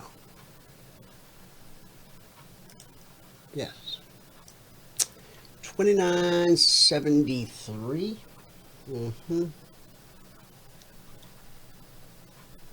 29.23/74.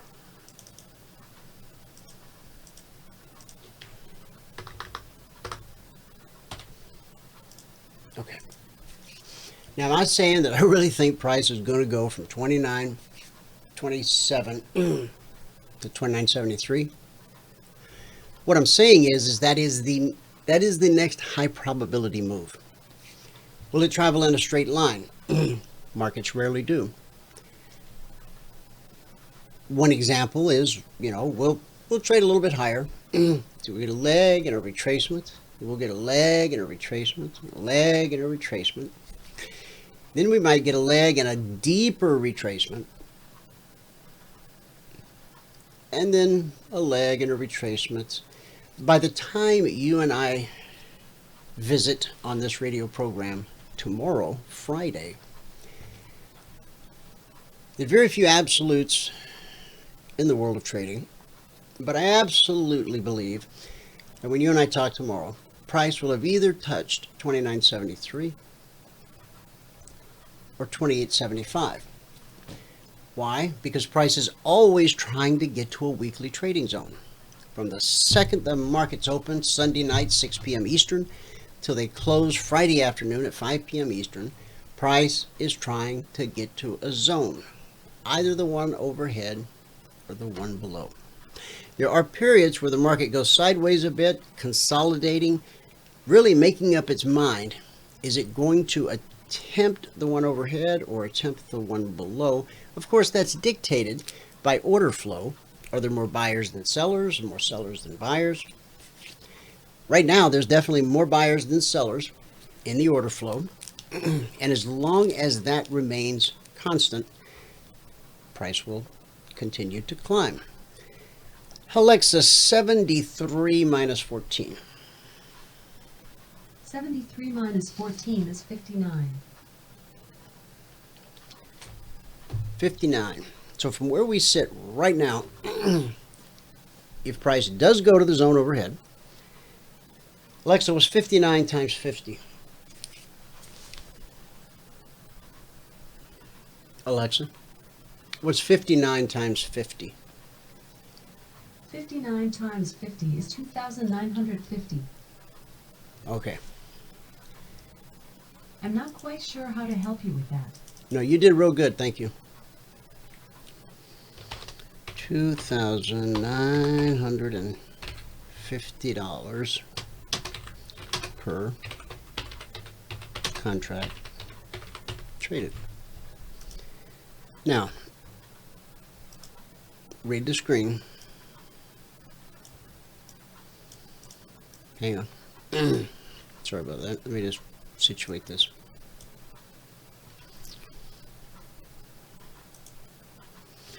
Topics discussed on this radio program are the opinions of our hosts, guests, not CFRN. This program is not to be considered as an offer to buy or sell any security or futures contract. Trading is risky, not suitable for all people. You can lose all of your money and then some. Always consult with a licensed investment professional before making any investment decision. Always trade with a hard stop loss. I cannot begin to tell you how much it aggravates me, chaps my hide, wounds me, really, when someone who's taking our trial comes into the discussion group or messages me and complains that they just lost X number of dollars. And my question is, well, why'd you do that? What do you mean, why did I do that? I was following your alert. Oh, okay. Did you read the instructions? Yeah. You see the part where it says, no matter what methodology you're testing, always trade in sim until you're consistently profitable, because that's trading. Anything else is gambling, and we're not gamblers. We're traders. Well, I've been doing this for years. Okay, that doesn't change anything. This is a different methodology, whether it was our methodology or somebody else's. I don't care how long you've been doing it. And hint, hint, you may have been doing it for years, but there's a reason that you're taking our trial. Of course, I do it kindly and gently, but I have to issue the wake-up call. So I don't know what more than I can do than to tell people, hey, before you trade anything with real money, you owe it to yourself. You owe it to whatever. Can't you see? It's just throwing money at the market. It's that little kid inside of us that we know that magic is illusion, right? David Copperfield. But there's a little kid inside of us all that still wants to believe in that Disney-esque magic. So here's some guy giving out alerts. I'm going to trade that thing, and if it goes to the target, I'm going to be able to tell everybody I'm a trader. No, you're not. Pregnant pause. Copying someone else's work and typing it into a platform, that makes you a glorified order clerk at best. It doesn't make you a trader. I'm not trying to hurt anybody's feelings. I'm just trying to wake you up with a dose of reality here. Our goal is to teach you how to become a trader. Okay?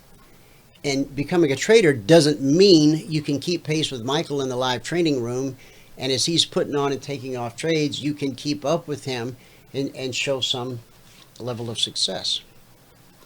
Now, we're not saying you can't do that, but understand what it is you're doing. You're not trying to earn a living off his back, but maybe you are, because see, he's teaching you, as I teach you, how to trade, how to become a trader. You should be able to look at the chart, know what the next high probability move is, and then understand the proper actions to take to enter a high probability, low risk trade. If you want to become a trader, start today by doing the right thing. I was talking to somebody yesterday in a session, and this guy knows our methodology inside out. But he was, and if you've been around any length of time, if you've been in mentoring sessions with me, if you start fibbing, and I don't mean drawing lines on a chart, I will call you on it, okay? We have 45 minutes together each session. I want to make every second count. You got to be honest with me. You got to tell me the truth.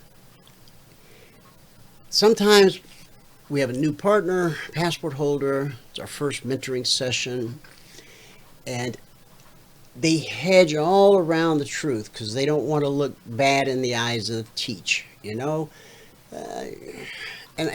So out of a 45-minute session, I spent 40 minutes trying to pull the truth out of them, you know, but that's okay because first session, at least I get the truth out of you. Next session, we can actually make progress. So remember, when you come into a mentoring session, I'm not there to judge you about what you know and don't know. I'm there to try to help you. But unless I really know the situation you're dealing with, how am I going to help you? So I said all that to say this. Be honest. I'm transparent with you. Be transparent with me. And so the gentleman yesterday, he goes, man, it's all about discipline. I know what I'm supposed to do. I know when I'm supposed to do it. He said, and doggone it, I do something different. I said, why? He said, I don't know. Now, this is a 2,000-year-old problem. Paul used to write about this, or Paul wrote about this. He said, the things I want to do, I end up not doing. And the things I don't want to do, I end up doing them. He had to turn to God, the creator of the heavens and the earth, to get help with that problem. And that's the very advice I gave my friend yesterday in the mentoring session. Brother, sit down, talk to God, open up, and just tell him that you need his help. You're not asking him to move markets on your behalf because he doesn't. That's not how he rolls. He doesn't do that. And I explain all the time why God doesn't do that, but just lay it on the line. God, I appreciate all the help you've given me, teaching me how to trade, helping me learn all this stuff, but it's all going to be for naught if I cannot get a hold of my emotions and become disciplined.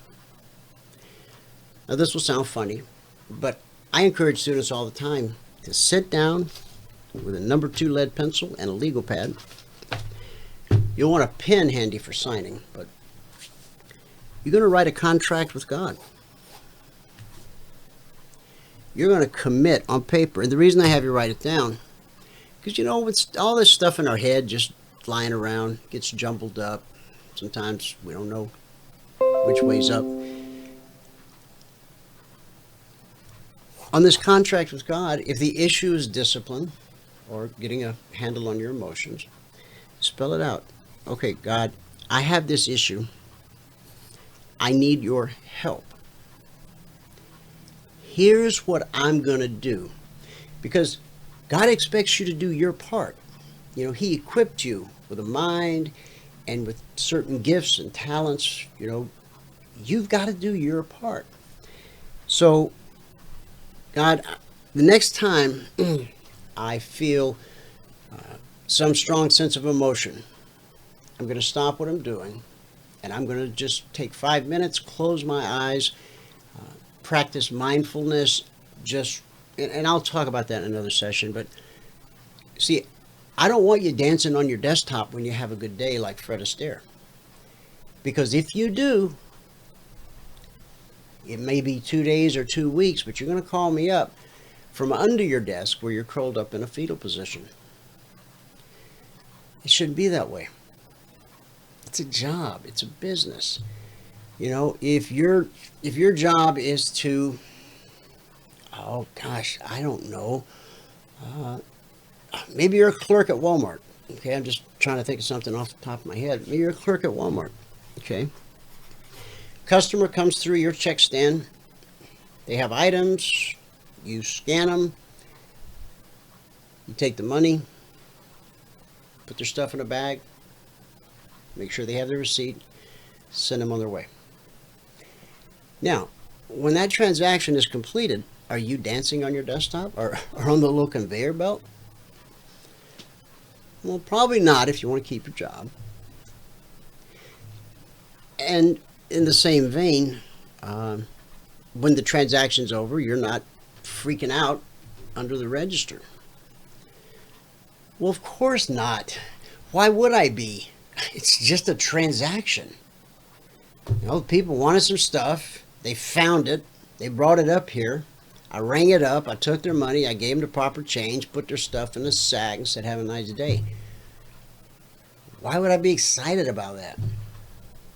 Or depressed? Exactly. This is just a job. You may love it. You may be passionate about it. That's good. Hey, I love a Walmart employee that's passionate about their job. And it's so easy to spot who is and who isn't. There's a clerk walking across the store. Excuse me, sir. Could you tell me where I might find coffee? I don't know. I guess it's in the grocery section. And then he walks away. Probably not the passionate guy. Or you're in the hardware department and you ask that guy, hey, where would I find the coffee? Coffee? Oh, here, let me show you. He takes you by the arm and walks you halfway across the doggone store to show you the coffee aisle. And then he might even go, have you ever tried this one? Oh, I love this one. My wife likes this one. What kind do you like? See the difference? You can have passion, but it can be controlled and it can work in your favor. But this emotional disconnect that we get, you know, we get stopped out of a trade. Oh man, we suck as a trader. God hates us. My indicators are no good. My broker's a thief. The list just goes on and on. So when you call me on a good day, and I hear the sound of tap dancing in the background, I'm going to try real hard not to rain on your parade. I don't want to be Dwayne the Downer, right? But I'm going to try to gently pull you back down to earth, because that pendulum swings both ways, and you need to learn to handle both swings with grace. Okay? Okay. So draw up a contract with God if this is what you need. Now, I learned this technique back when I had 50 employees who were all in recovery from alcohol and drugs. Many of them were fresh out of prison. Many of them had been chronically homeless. And when they would start, relapsing, our company, we on the clock every day, we had a 30-minute, what we called God's time. That's where all 50 of us sat in a big circle. And we took turns sharing about, what God was doing in our life and how he was restoring us to our sanity and all that kind of stuff. And then right after that, there was a 12-step meeting. We had a special room. Not all 50 employees went to those meetings, but many did.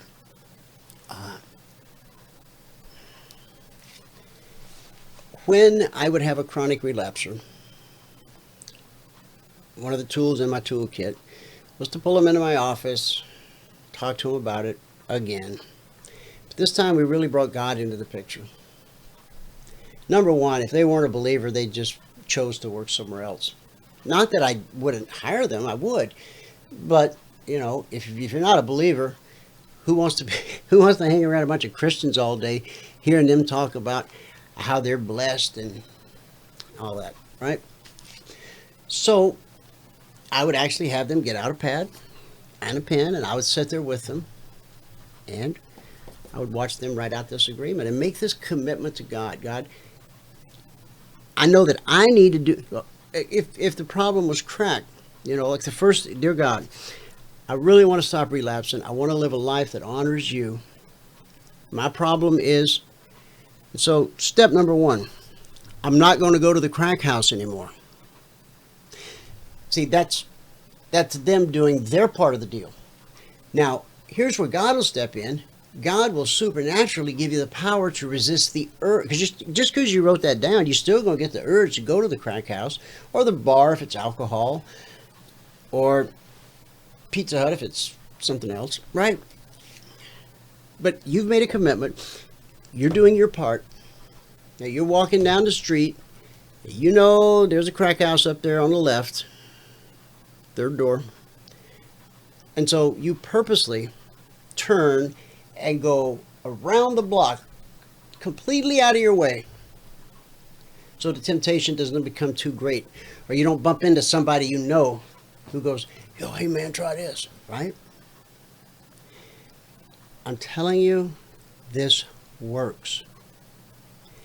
But you got to do your part. Whatever it is that you can do, you do. God will pick up the slack, okay? But you got to get off the couch. You got to participate. You got to be serious. So if this self-discipline is your problem, if it's an issue, if you wrestle with that, stop wrestling. Make the decision once and for all. I'm not doing that anymore. I know what I'm supposed to do. I know when I'm supposed to do it. Henceforth, I'm going to do what I'm supposed to do when I'm supposed to do it. Period. And I need your help, God, to actually do what I just wrote down. You will feel His hand at your back almost instantaneously. You'll walk away from that meeting with yourself and God, walking on air. I'm telling you, it works. I know it sounds silly. Oh, more psychobabble. No. It's not psychobabble. This is the real world, real lives. My currency for many years was just that, broken lives. Now, I didn't have the power and ability to heal people. I didn't have the power and the ability to change a person. No. You've probably tried, when you got married, well, yeah, he's a little bit of a jerk, but yeah, give me some time, I'll fix that. Yeah, how'd that work out? Follow me? All right. Whatever you know you need, make sure you have the tools to deal with it, right? Now, it won't do you any good to make a promise to God that you're going to, as you're trying to address this discipline issue, okay, God, I'm going to do what I'm supposed to do when I'm supposed to do it. But you got to make sure you know what it is you're supposed to do and when you're supposed to do it. If you have a vague idea of what the entry rules are for a trade, well, hit the brakes, get a hold of me, get a hold of Michael, book a session, whatever it takes, get clarification so that you truly know what you're supposed to do, when you're supposed to do it. Commit to God that that's what you're going to do. He'll step in. He won't do it for you, but He'll give you all the support you need. Okay? All right. So, from here, 29, those are the numbers I used. Alexa, 2973 minus 2929. 2,973 minus 2,929 is 44. Alexa, what's 44 times 50? 44 times 50 is 2,200. Okay, so from where we're at right now, up to that trade 2 target. I'm not quite sure how to help you with Okay, thanks. 2,000. Now, do I have any reservations whatsoever that this is the next high probability move? Nope, no reservations at all. Does that mean it's actually going to get there? Nope. The market is not always able to accomplish what it sets out to do. More often than not it does, but there will be times that it doesn't, okay? So, you don't just set it and forget it. I mean, you can. We have people that do that. But I always recommend that you stay in touch with your trade when it's live. These are 30-minute candles, so you don't have to look at it every 2 minutes. I mean, if you looked at it once every half hour, that would be sufficient, right? The 30-minute candles. You got to have patience. You got to have discipline. There's a temptation, as soon as you get a couple points of green on the screen, we want to take them because, I'm writing a piece on this, but let me just talk about it for a second. When you put on a trade, it doesn't matter if you saw it coming or if it was an alert that somebody somewhere gave you. When that thing, when you go through the motions, you enter and blah, blah, blah, and you have positive results, you have green on your screen, something happens in your brain. Dopamine. What's the other one? Starts with an S. Somebody in the chat box help me out. Your brain gets a jolt, a shot of dopamine and the other chemical, and it makes you feel real good. Okay? If you're a runner, you might be familiar with what's called a runner's high. Okay? That also gets those chemicals flowing in your brain. The problem is, when you put on a trade and it doesn't go the way you want it to go, you don't get your fix. The dopamine doesn't flow. And your smile turns upside down. It's also why, after you sit there for a while and you don't have a trade set up, I mean, the market's just going nowhere. There's no high probability trade setup. The mind can be pretty insidious. The mind will start to see things that, they're questionable, okay? But you convince yourself to take action. Why? Because you want another fix. Just like the junkie. Okay, I'm not trying to insult anybody or hurt anybody's feelings. Not at all. I'm just trying to help you connect with this. The reason we don't have control over our emotions and discipline is because our brain wants a fix. It wants to feel good. It wants you to feel good. And it knows that when you put on a trade that goes to its target, those brain juices flow. And man, all of a sudden, that frown is turned upside down. It's called a smile now. You got pep in your step. Man, you're petting the dog, talking to the birds in the trees. You with me? If you can understand the nature of this thing, maybe that helps you get a better handle on it. All right. So I could ramble forever, as you know, but let's not. Let me just bounce through these real quick. Okay. All right, here's the Dow. Concierge Trade Alert on the Dow last night. One more time, if you didn't get a screenshot, grab it. That's the last time I want to drag it up. Said to consider being long 25925. Okay.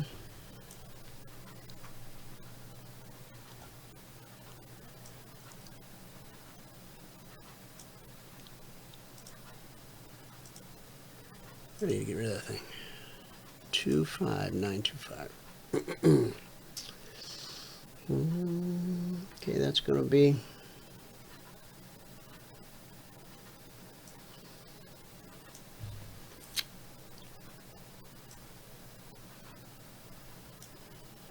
$259.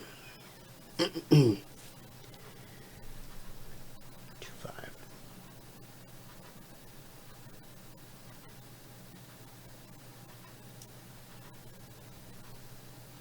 Oh, hang on.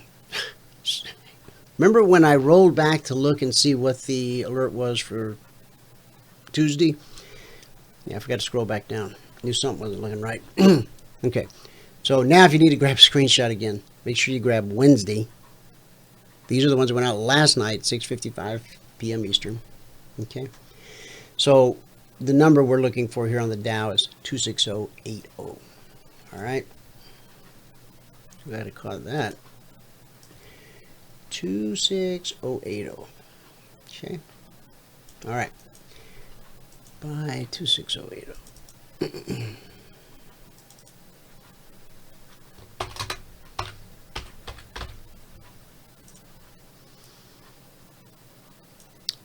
Initial trade to target would be this zone overhead. Let me make sure it is a this week zone. Yep, it is. We traded right through it. Then what we do? That's a slice. We pulled right back to the zone, confirmed it as good support, continued in the direction of the slice. Okay. Now just that initial pop, that 30-minute candle, took us from, Alexa, what's 245 minus 80? 245 minus 80 is 165.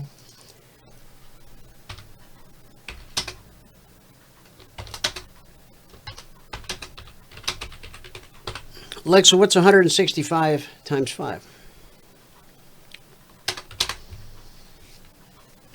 Alexa, 165 times 5.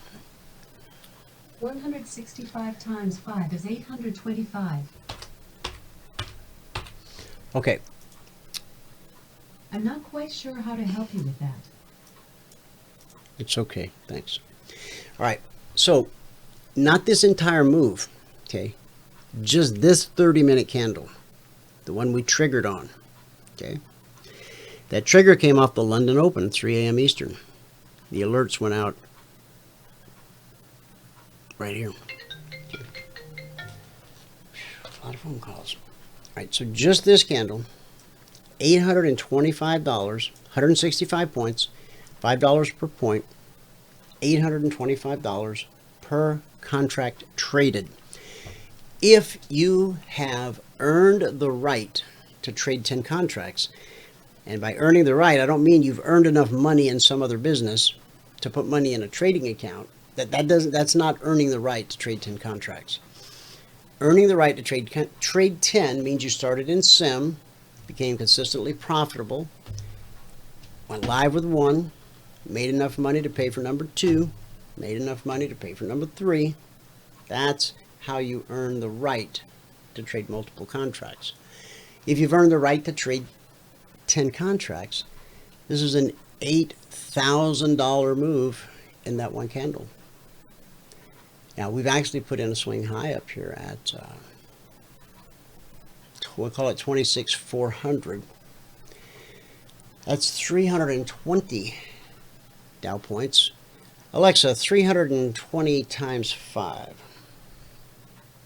320 times 5 is 1,600. Okay. This entire move so far, $1,600 per contract traded. If you've earned the right to trade 10, $16,000 move. Russell. Last night, Concierge Trade Alert, considered being long, 1489.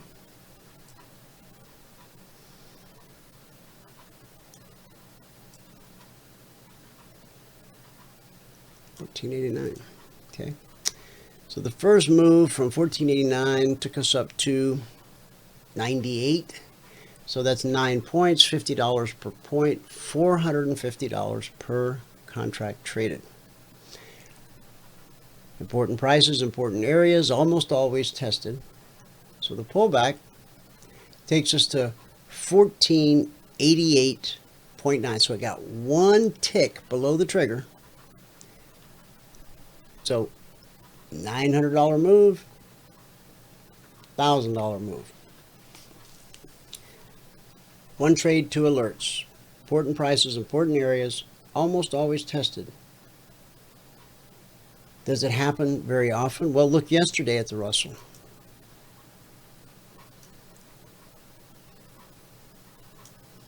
Looks like. Right? Okay. Next on the list, crude. Crude, consider being long 56.10.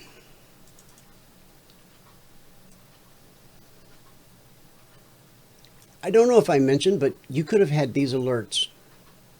If you didn't have these alerts in your inbox last night, you could have.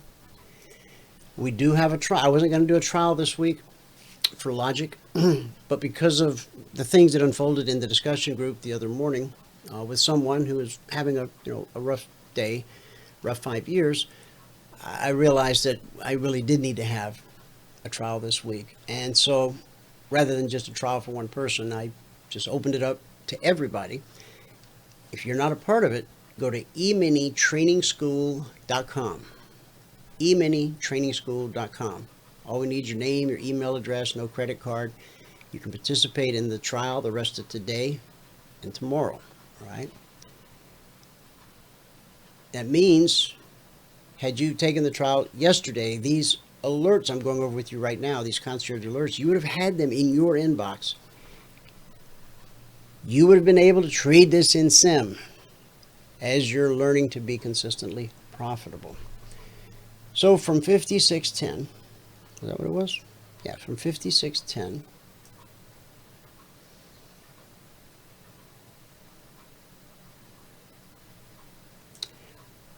All right. First trigger takes us up to 5643. So that's $300 per contract traded. Price gets back below the trigger. Off we go again. And that's going to be $400 per contract traded. Back below the trigger. This time we run up to a weekly trading zone overhead. Remember, that was the trade to target. So that's $700 per contract traded. So we had one trigger, two triggers, three triggers. Can I get a 4? Boom. That unusual? Not at all. Happens all the time. That's why I always say important prices, important areas are almost always tested. Proofs in the chart. Okay. Oh, something else I got to talk about. I was in a mentoring session with someone yesterday, or a couple days ago, who is not a partner or passport holder. They were on the trial. Very nice man. I was going over, I think it was the logic alerts, just kind of walking through, talking about them. He goes, boy, hindsight is just a hell of a thing, isn't it? I go, well, yeah, they say it's 2020, but what do you mean? He said, well, he goes, wouldn't it have been nice if we could have known this was going to happen before it happened? I said, I'm not sure I follow you. He said, well, what I'm saying is you're showing me some really great trades here that your system, would have caught or whatever, if there was just some way to know about it before it happened. Man, that hit me like a ton of bricks. I said, okay, you do understand that these alerts that I'm showing you, and then I'm showing you what happened. I go, you do understand that the alerts went out to all of our members and everybody on the trial before it actually happened, before it triggered. Not that we know the future, we don't. We just know what the next high probability move is. He goes, oh, come on. And I was like, well, no. That's what we do. That's what our alert service is all about. You mean that you told people all these... Here's what he was looking at. I'll show you. Hang on.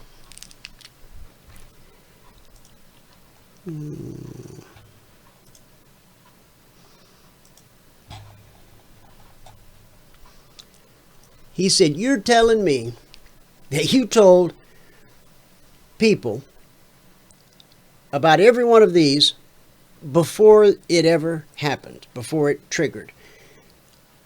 I said, yeah. Yeah. I mean, I was still kind of in a state of shock that because it made me start wondering, oh my gosh, how many other people out there might be under that same false assumption? that somehow I'm recapping every day, showing you what could have happened.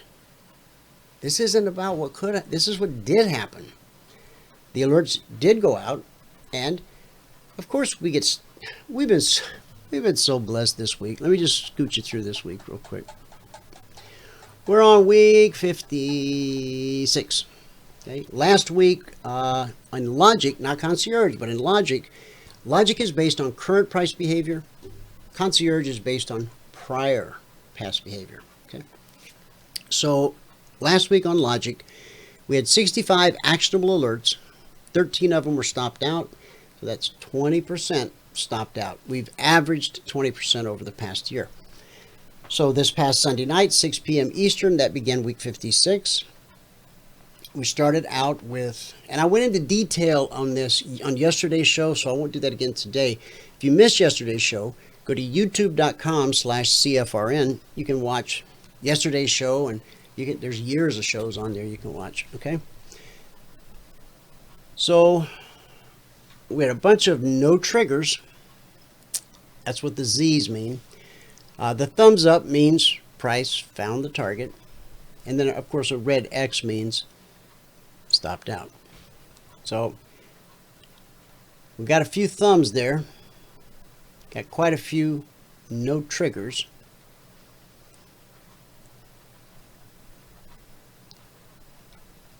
I think we're up through Wednesday.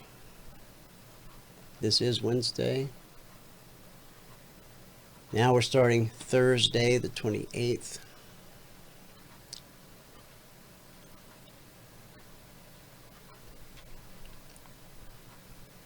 We've had one stop out this week. I know that doesn't sound right, doesn't sound real. Valerie does a recap, so blame it on her. No, there's nothing to blame. It's just how it, it's a business based on probabilities. There is an unequal distribution of profitable and non-profitable trades. Now, I showed you yesterday, I think the previous week, we had 5 stop outs in a row. 5 in a row. Now, if I didn't have a lot of experience doing this, and if I hadn't asked God to help me with my emotions and my discipline, I probably would not have recovered from that. I'd probably still be laid out on the floor. But just as I can have 1, 2, 3, 4, 5, 6, 7, 8, 9, 10, 11, whatever. If I can have that many profitable trades in a row, well, I better accept, not just with my head, not with just my lips, but with my heart and with my gut, that I could also have that many stop outs in a row, and it wouldn't mean my methodology's broken or my indicators aren't working. It's just the truth about trading. Like a box of chocolates, you never know what you're going to get. Whatever you get, you handle it with grace. Because no one trade or no one series of trades defines who you are as a trader or as a person. Remember, it's a job. You're just doing transactions at the register at Walmart. Bag 'em, tag 'em, have a nice day. Bag 'em, tag 'em, have a nice day. You can still be upbeat, you can be positive, you can be happy, you can crack wise with your customers. Maybe you get to know some of them by name. You actually enjoy your job. Now, there's other people standing in that cashier line. They're not shucking and jiving with the customers. Their feet hurt. Well, don't all of ours, but their frown has not turned upside down. It's still a frown. They're just kind of angry. They don't want to be there. Maybe they have problems in their life. Maybe they're having problems with their kids, or someone they love is sick. Maybe they're sick, but they still got to show up for work. So let us not be too harsh to judge that cashier or that clerk that maybe isn't as friendly as we'd like them to be. They have lives too. And Used to be, when I ran into a grumpy cashier or clerk who did not treat Mr. Reeves with the respect he deserved, oh, I was such a jerk. I was so quick. I want to see your manager right now. Well, sir, I'll pay. I'm not moving. But sir, there's 20 people behind you in line. I don't care. You insulted me. I'm going to have your job. No, I'm telling you, I was that jerk. Why would I admit that now at this point? I don't know. Because maybe there's somebody out there who's still a jerk. There's hope for you. Okay? I'm not perfect by any stretch. But I'm quicker today to go to the manager and tell him that clerk just did an outstanding job, went above and beyond the call of duty to try to help me. And when I have the urge to like rat them out because I didn't like what they did or said, thank God for helping me to have the self-discipline to just not do that. Because in the moment it kind of feels right and feels good, but on the drive home, man, you hate yourself worse than you hated that clerk 5 minutes ago. So, all right, a lot of variables in life. What are we on? Goal? Okay. All right, we're about to wrap this thing up. So if you have any final questions, please put them in the chat box. I'll check it before I go. We will go to our good word for the day before I go. But I just want to finish up this trade right here, right now. Okay. Gold. Consider being short. 1546. 1546. That's right here. Okay. 1546. Let's just call it 1530. It went below 1530, but from 1546 to 1530, that's 16 points at $100 a point. That's a $1,600 per contract move. If you've earned the right to trade 10, it's a $16,000 move. And yes, the alert went out before it triggered. True story. Actually did. Oh, speaking of, have I ever mentioned to you that important prices, important areas are almost always tested? Did I? Okay, I'll just make sure I covered that. The first trigger only took us down to, it's 300 bucks. 300 bucks. Or 3,000. This one, important prices, important areas, almost always tested. Okay. Now, on this S&P that we talked about at great length, this is what it would be worth if from when we were discussing it, it actually makes it up to the trade to target overhead. Don't expect it to go in a straight line, no matter how bullish the markets are. Price travels like this. A leg and a retracement. A leg and a retracement. A leg. And now it's about time for a deeper retracement. And then another leg. Followed by another retracement. Followed by another leg.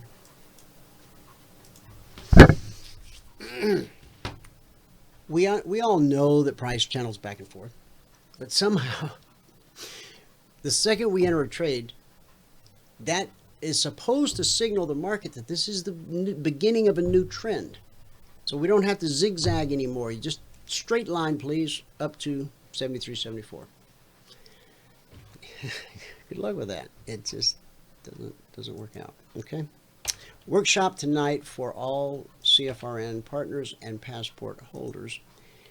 If you've been on the trial, if you now have enough information to make a well-informed decision, get a hold of Valerie, 949-42-EMINI, or you can email her support@cfrn.net. and just say, Valerie, I'm ready to learn how to trade. And she'll get you all taken care of. And if you get a hold of her early enough today, you'll be able to make it into, we'll get you out an invitation to join us in the workshop tonight. Now, when you're on a trial, you have access to everything we offer, except the workshop.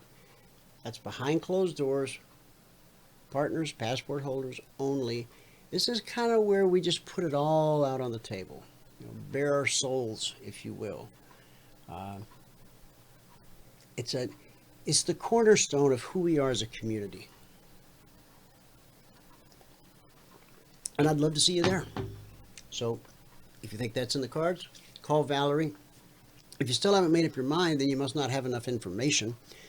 Ask her for a price sheet. So we have three things now. We have becoming a CFRN partner, which is a 90-day mentoring program. Then we have the passport, which is all things CFRN. And of course, we now have the logical swing trader. But Valerie will send you a price sheet with a description of each item. Now, let me say this.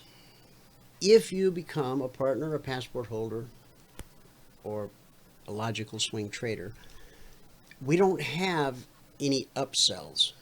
You know how when you sign up for something, you buy one of those clever things on the internet, and then it's supposed to take you to your product so you can download it, but instead it takes you to another sales page. And for just a few dollars more, this thing will actually do what you thought it already did. So they milk you 2-3 times, then they finally let you go. Or you could click the little box at the bottom that says, no, I don't want to drive unlimited traffic to my website and make tens of thousands of dollars. You got to actually click that box to get to the thing you just paid for.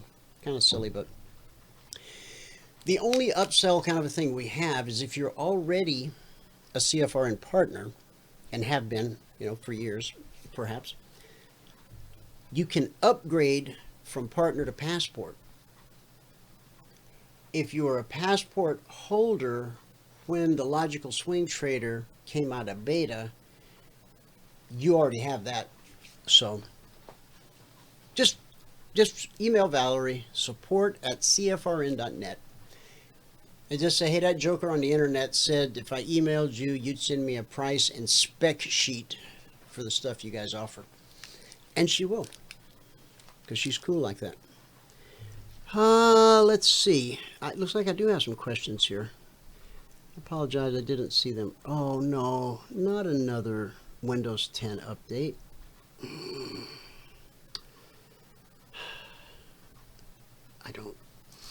I don't do well with those, but I got to deal with it.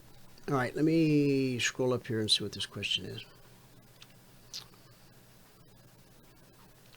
Okay, Wayne said, so if we want to go long to get to 29.74, if we can, what type of stop or where would you place the stop?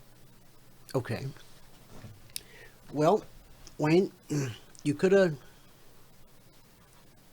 done it here. Any number of places. What you're asking, though, is where now? I believe you're a passport holder, and I have an alert out, or put an alert out that you could still be in right now. But if you're asking where from this point, let me show you. Let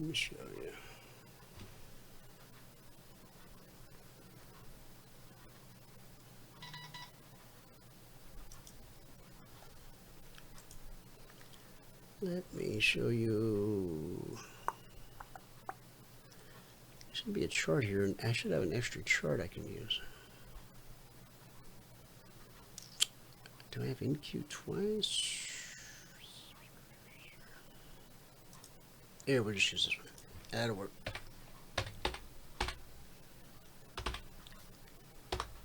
Boom.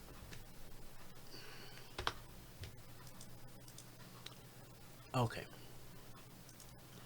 Now, I want to make it a 4-tick range chart because I know that's something you're familiar with.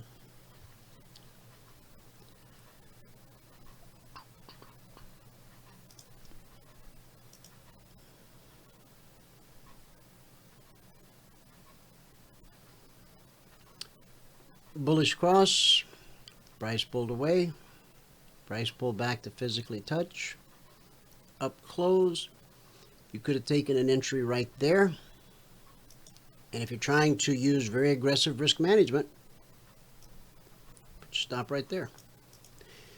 Or if you know that you're dealing with a larger time frame type of trade, you can still use the 4-tick range chart to get your entry, your textbook entry as we teach it, and set your stop here. Or go take a look at your 30-minute chart. Where's the most recent significant swing low on a 30-minute chart? Well, it would be down here. But you could put your stop just, this side of the zone below.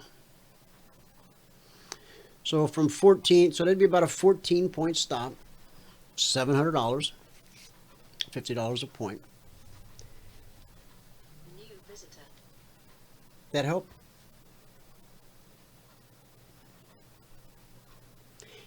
And let me just say that if you're going to use reasonable risk, which is what I just said, just below this zone, then you don't even need the 4-tick range chart. You can just get in, because your stop's down here below that zone. Okay, hope that helped. Okay, another question. Here's my question on the CTA alert on the Dow. How did we know to get out at the high of that candle? You don't. It is impossible to get out at a swing high or swing low. Today might be the one day I didn't mention that, but I usually do. And it's a great question. You never know it's going to be a swing high or a swing low until after the fact. No man, no beast, no algorithm can know that. Okay? So there's a couple ways you can manage it. You got 165 points, $825. You could say, you know what? I'm going to lock in 100 of that 165. So worst case scenario, I end up with a $500 per contract trade. You can be as aggressive as you want to be with your stop loss. But remember what I put in the channel the other day and what we talked about on the show a couple times this week. Mark Douglas wrote about it in Trading in the Zone. Learn to pay yourself as the market makes money available. Okay? All right.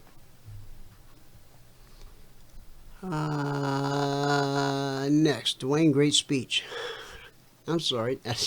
I try not to be speechy or preachy. Happened to me and I didn't rat the person out. I made sure that I told someone that a person really, really helped me out. It felt so good. Amen. It does, doesn't it? We can be that jerk.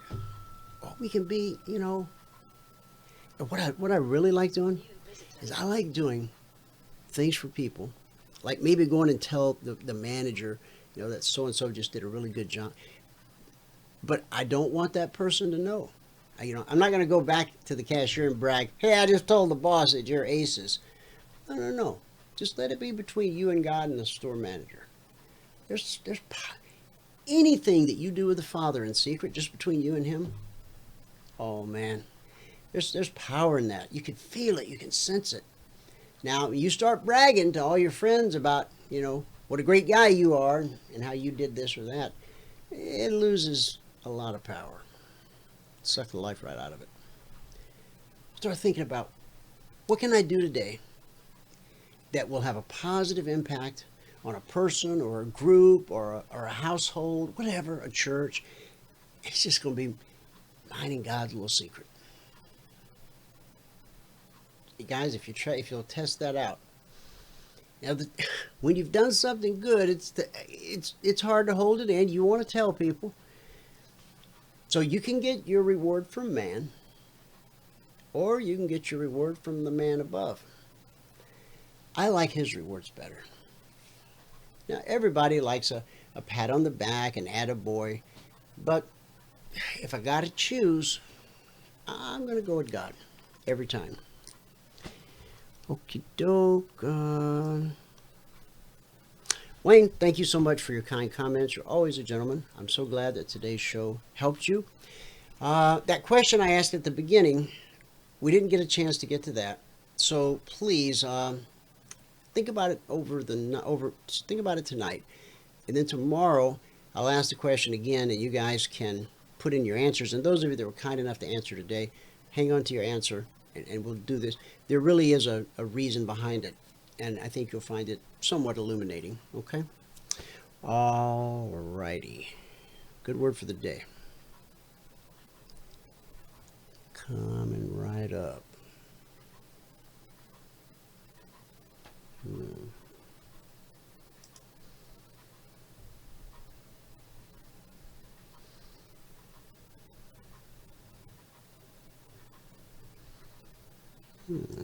Okay. Hang on, pulling up my notes.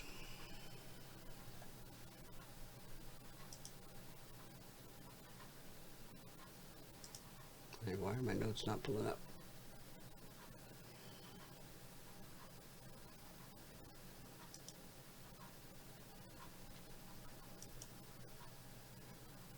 There we go.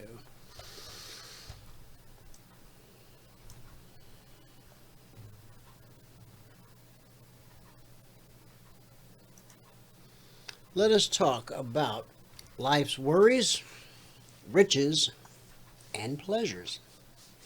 Luke 8:14 says, "The seed that fell among thorns stands for those who hear, but as they go on their way, they are choked by life's worries, riches, and pleasures, and they do not mature." Have you ever been so wrapped up in your work that even when you're at home, you're not really all there? Have you ever been so consumed by worry that you hardly notice all the blessings that surround you? Have you been driven to reach that next pay grade, get that new car with all the bells and whistles, or scoop up that new smartphone that nobody else has yet? Or how about that slick new boat, the lakeside property? An amazing power tool. If something like that is driving you, it's time to step back, take a deep breath, and ask God if you're doing the right thing. God has nothing against power tools or slick boats or lakefront property. But we got to keep things in perspective. And the motivation behind our choices and decisions is so important. The pleasures and distractions that Jesus is talking about in the parable I just read you from Luke 8:4 through 15. Jesus is talking about pleasures and distractions. He's trying to explain that they don't have to be sinful to choke out maturity in the Christian life. Now, let's all be honest with ourselves and God. It's not wrong to enjoy great blessings, to set goals for building a great business, or to have a bucket list. But it would be a huge mistake to let anything but God be your motivator. If we are distracted or driven by life's troubles and worries, or by trends or gadgets or gains and the pleasures they seem to offer, we won't grow mature in the truly good life that God intends for us. Instead, we will let those things, whatever they are, take over our lives, just like those weeds, choking out the rich and full life that God wants you to enjoy forever. Father, your parables today, all of your parables, often give us a wake-up call. Father, I pray today for myself and for everyone in this audience that you would guide our thoughts and our actions today and every day. Father, I pray that we, individually and corporately, may live the best life possible, centered on your word for living. Amen. All right, guys. Thanks so much for tuning in today. It is Thursday, so I'll see you partners and passport holders in the workshop tonight, 9 p.m. Eastern. And to all of you, thanks so much for tuning in. Whoever you are, wherever you are, may God continue to richly bless you with His mercy and with His grace. And I'll see you at the bell.